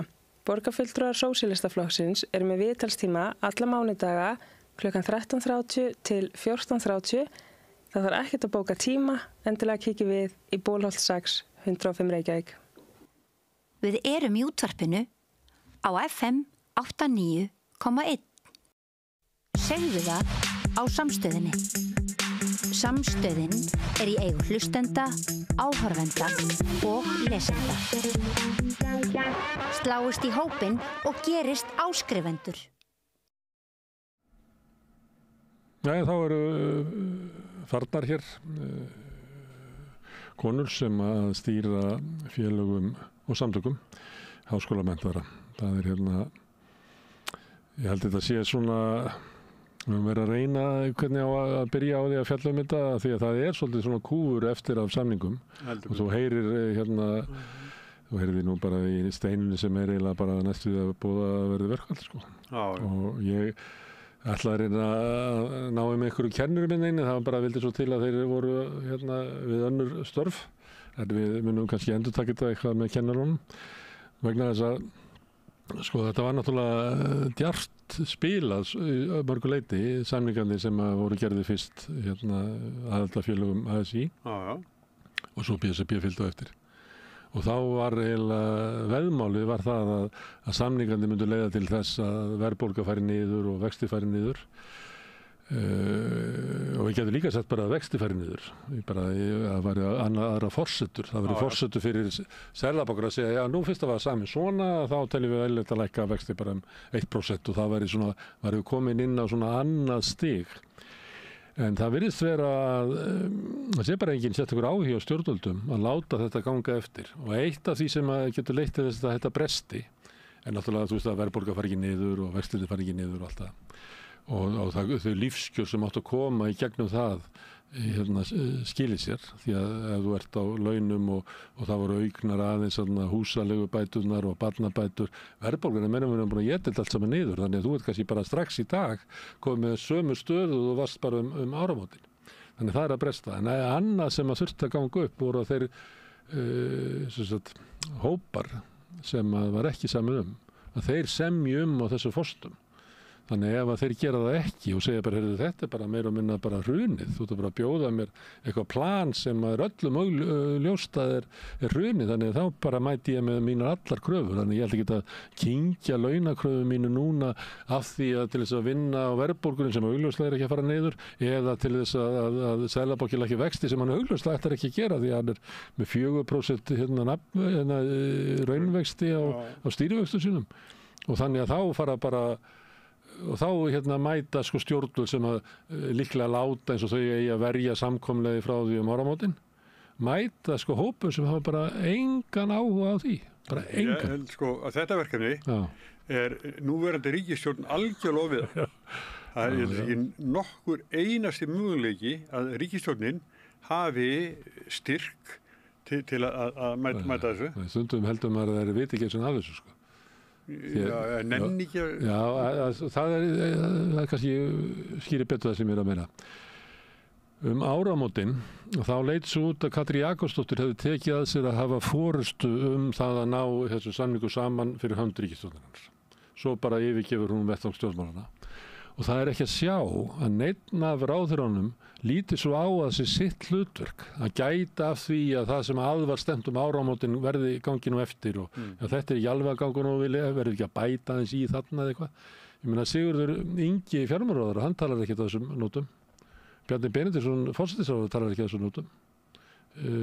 Enginn hann úr VG talar á þessum nótum.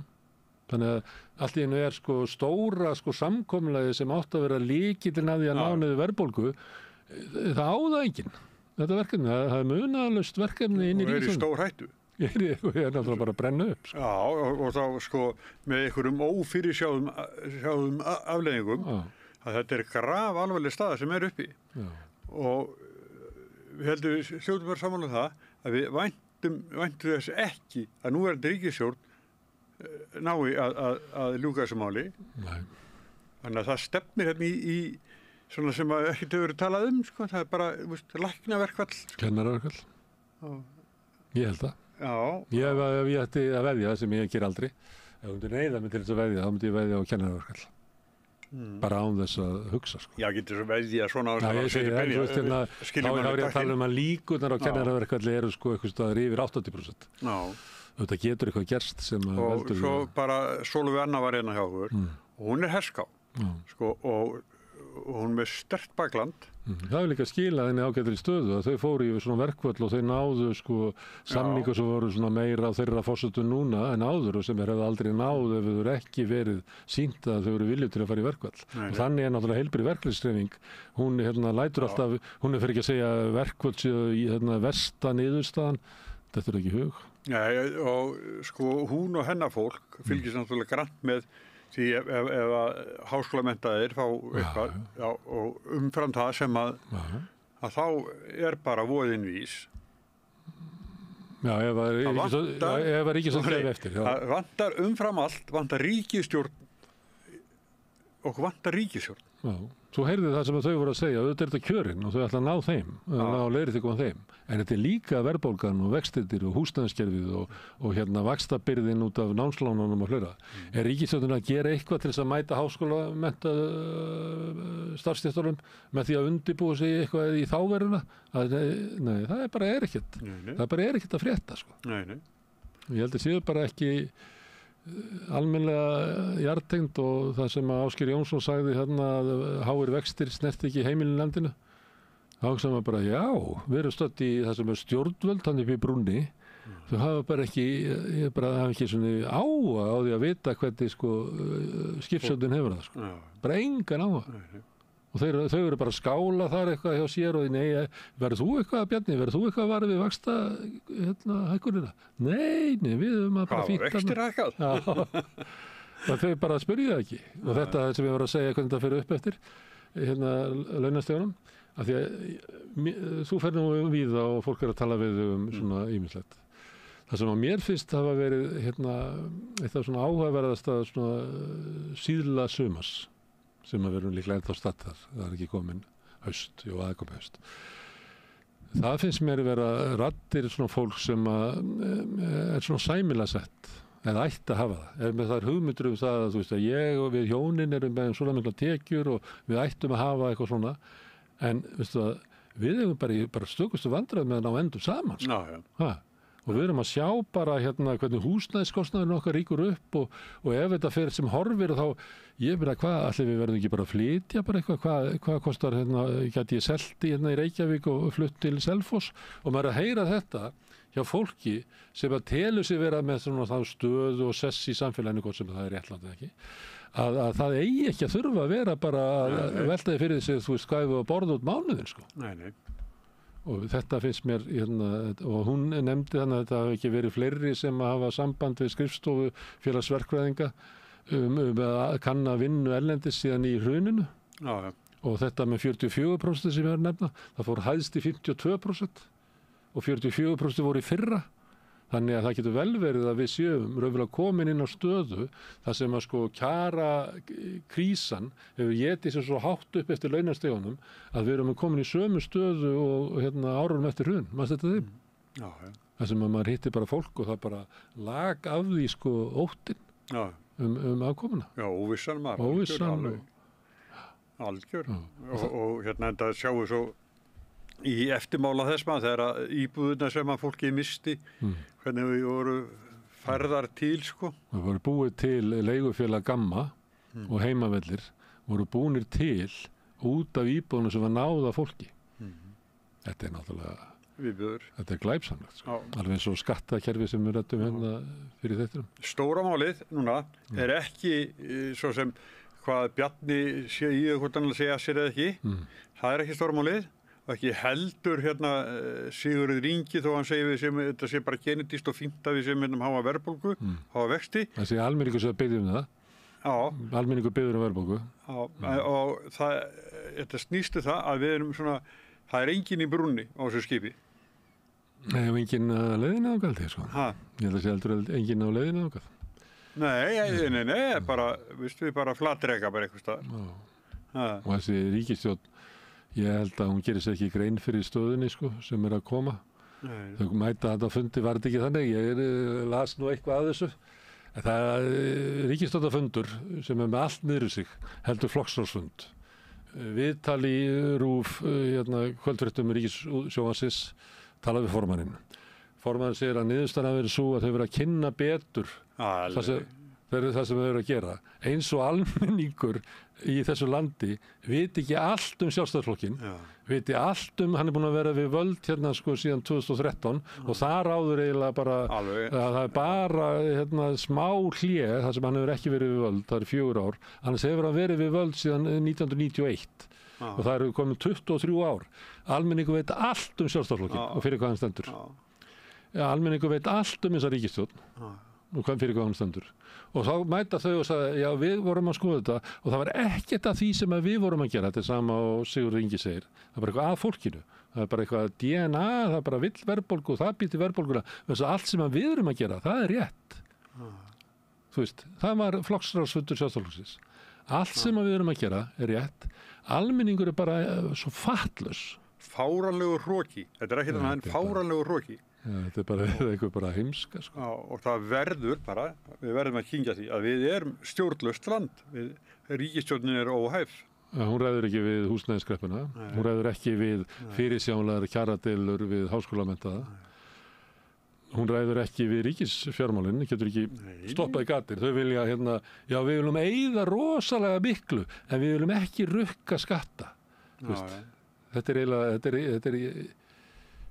eiginlega, sko, ég held að segja betur reknar búðirnar sem eru á leikvöllunum, þar sem það verið að selja drullukökur. Ég held að þessi betur reknar heldur en ríkissjóður. En ég held að þetta sé bara ástandið bara kapút. Já, það er það. Það er það. Já, en svo náttúrulega, það eru til samfélög sem hafa setið uppi með afleitt stjórnvöld, sko, árum og áratugum saman, sko. Þetta er ástandið núna hlýtur að vera með í vestas, bara í Íslandssögunni, sko. Ok, þá þarf þetta að hafa síðast að ríkisstjórn sprakk út af efnahagsmálum. Þú veist, Panamastjórnin sprakk út af hneyksli. Bjarna og Sigmundar og flokka þeirra voru með í Gallup 33% fylgi. Þannig að ennþá er þriðjungur kjósenda sem að halla sér upp að Panama prinsónum svo kalluðu. Síðan var það að Björt framtíð ofbauð þegar það var verið að nota bara ríkisvaldi til að þagga niður í því að pabbi Bjarna Ben hafi verið að skrifa undir ábyggingur fyrir kynferðisafbrotamann. Nýðing. Þar áður var ríkisstjórnin Samfylkingar og Sjálfstæðisflokks sem er kannski líklegasta næsta ríkisstjórn, ég veit ekki. Hún sprakk ekki það að fólki sem sat í ríkisstjórninni, Samfylkingarfólki sæi eitthvað, nei, það sprakk vegna þess að grasrótin í Samfylkingunni hafði þá nógu mikil áhrif til þess að setja ráðherranum stóli fyrir þetta og þeir verðið að sprengja ríkisstjórn. Það var gert. Í þjóðleikur skjallarunum. Já, og fyrir stjórn. Ég var þar, það var eldar út á götu, sko. Það var ótrúlegt. Og það þurfti að ganga á til að ráðherrarnir gæfu frá sér vald. Og svo ákveðna svona stjórnkænsku í því að fá Sigmund sem var nýkjörinn formaður Framsóknarflokksins til að verja minnihlutastjórn falli, svo var þetta kjósa eilítið síðar. Þannig það var líka svona eitthvað svoleiðis vinna sem að þurfti að ganga.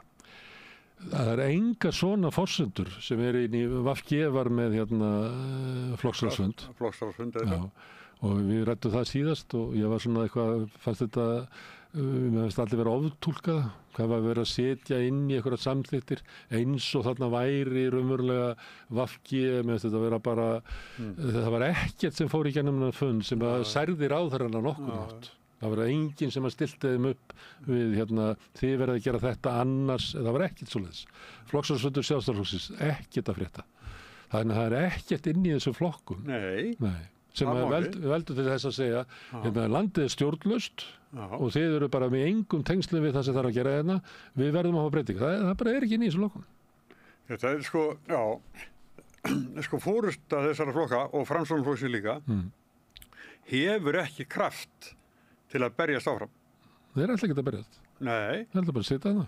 Já, en við sjáum samt, bara þessar konur 3 sem voru hjá okkur áðan, það er að tala fyrir ómissandi fólk. Sem allt fólk er svo sem. Já, en ég bara ég er ekki við þetta þegar háskólamennta fólk er að tala að það sé svo mikilvægt, þá bara ræði ekki við það. Ég bara, eins og með verkfræðingina, verkfræðingar byggðu að brúna, ég bara ræði ekki við það. Ég segi að það var verkamenn sem byggðu þetta. Þannig ég vil bara minna á það að það er allir mikilvægir og sá sem að þrífur spítalann. Ég var eitthvað ekki miskila mig, bara því það voru hérna á það. Ég er að biðjast afsökunar, ég bara ræði ekki við þetta, ég segi þetta alltaf. En það er þær eru að tala fyrir til dæmis eins og Steinunn Þórðardóttir með sjúkrahúslæknana. Þetta er náttúrulega, síðast ég lá á sjúkrahúsi, að þá var læknir að koma bara kvöldin, 10, 11 kvöldin, til að gá hvernig okkur gengi að sofna og hvernig nýju lífi niður færi hinn og þennan og svona, Ég er ekki því sem að hann hafi fengið útkall fyrir þetta. Þetta er svona skrítið að fólki leggur sér allt fram en eins og svo kemur bara því að það getur ekki meira. En það gerir ekki vand annara minni. Nei. Og þetta er svona út allt samfélagið. Þú talar við fólk hvað þarf að gera og þá þylur það upp og svo kemur upp til stjórnvald og segir hvað? Hér eru hæstu laun í heimi og ég meina heimilin þau bara finn ekki fyrir vöxtunum og þetta er líka ástandi Það er bara eitthvað svona ótrúlegt sambandsleysi og þegar ég fór að tala þessa flokksráðsfundi það kemur í ljós að stjórnmálaflokkarnir, svona klassísk hugmyndu stjórnmálaflokkar, þú veist með eitthvað svona grasrót sem dregur eitthvað svona þekkingu og svona stemmingu úr samfélaginu og fórustan einhvern veginn verður að taka mið af því. Þetta er ekki lengur. Þetta er bara lost in space, einhverja fórustur, einhverju flokkum sem að, ráða flokkunum sjálf og það er eiginlega engin óg, Reyndar var Helga Vala að því að hún kom hann í lokin, þetta bera það undir hana. Hún var að halda því fram og lét þess að hún hefði bara fyrir því heimildir að þingflokkur Sjálfstæðisflokksins myndi ekki samþykkja fjárlög Sigurðar Inga og Sjálfstæðisflokkur væri til í að sprengja ríkisstjórn þar með. Það er náttúrulega flokkur sem ekki samþykki fjárlög. Hann sprengir ríkisstjórnina. Það gerði síðast í Skandinavíu, það var vinstri flokkur sem sprengdi ríkisstjórn og það var eitthvað tengt fjárlögum og húsnæðismálum eitthvað. Ef þú samþykki ekki fjárlög þá er þetta sprengir ríkisstjórnina. Hefur þú trúið þessu? Já, ég get alveg trúið þessu. Það er bara... Og Gulli sé komið með þingflokkin. Nei, Guðrún Hafsteins er ekki munaðlaus bara. Guðrún Hafsteins var formaður. Það fylgdi í sögunni, Jú, þetta var bara eins og... Gulli formaður og Guðrún varaformaður. Þannig að prinsessundar 2 sem hafa alltaf verið talað að eru framtíða leiðtogar, Áslaug Arna og Þórdís Kolbrún, og þær voru ekki þarna. Nei. Nei, en það hefur nafn Guðrúnar náttúrulega komið oftar inn í umræðina. Mér nefndu það mjög fljótlega að þarna væri svona sem að ættir að taka með. Þeir var hugsað framtíðar. Já, ég sem þáttum okkar hefur það verið. Og það byggir á mörgu. Það byggir á hún talaði svolítið öðruvís sem kemur náttúrulega úr það sem er kallað atvinnulífið. Hennar rætt á fyrirtæki. og þetta með að flokkurinn sé ekki að þjóna svona, þeir sem að reka fyrirtæki og svona að gefur hún úr millistóru fyrirtæki? Já, ég held að það sé sko það fólk sem hefur óanætt inn í flokknum horfi frekar til hennar heldur en Áslaugar Örnu og Þórdísar Kolbrúnar sem eiginlega bara aldar upp inn í flokknum sko, eru bara voru aðstoðamenn og hitt og þetta sko. En hún, Guðrún var formaður samtaka iðnaðarins, alveg eins og Svana Helen seinna, ég held að Svana Helen hafi tekið við Guðrún og Guðrún var varaformaður SA. Þannig hún vön þessu og þekkir svona, þú veist, skilur þennan markað. En mér finnst það að vera þessi, það engin ríkisstjórn í landinu, stjórnlaust, tómt rugl, gerir hver eins og hann vill. Jú, víst það. Þetta er náttúrulega ekki alveg stjórnlaust, vegna þess að sko, þeir sem eiga Ísland, að þeir fá sitt sko. Já.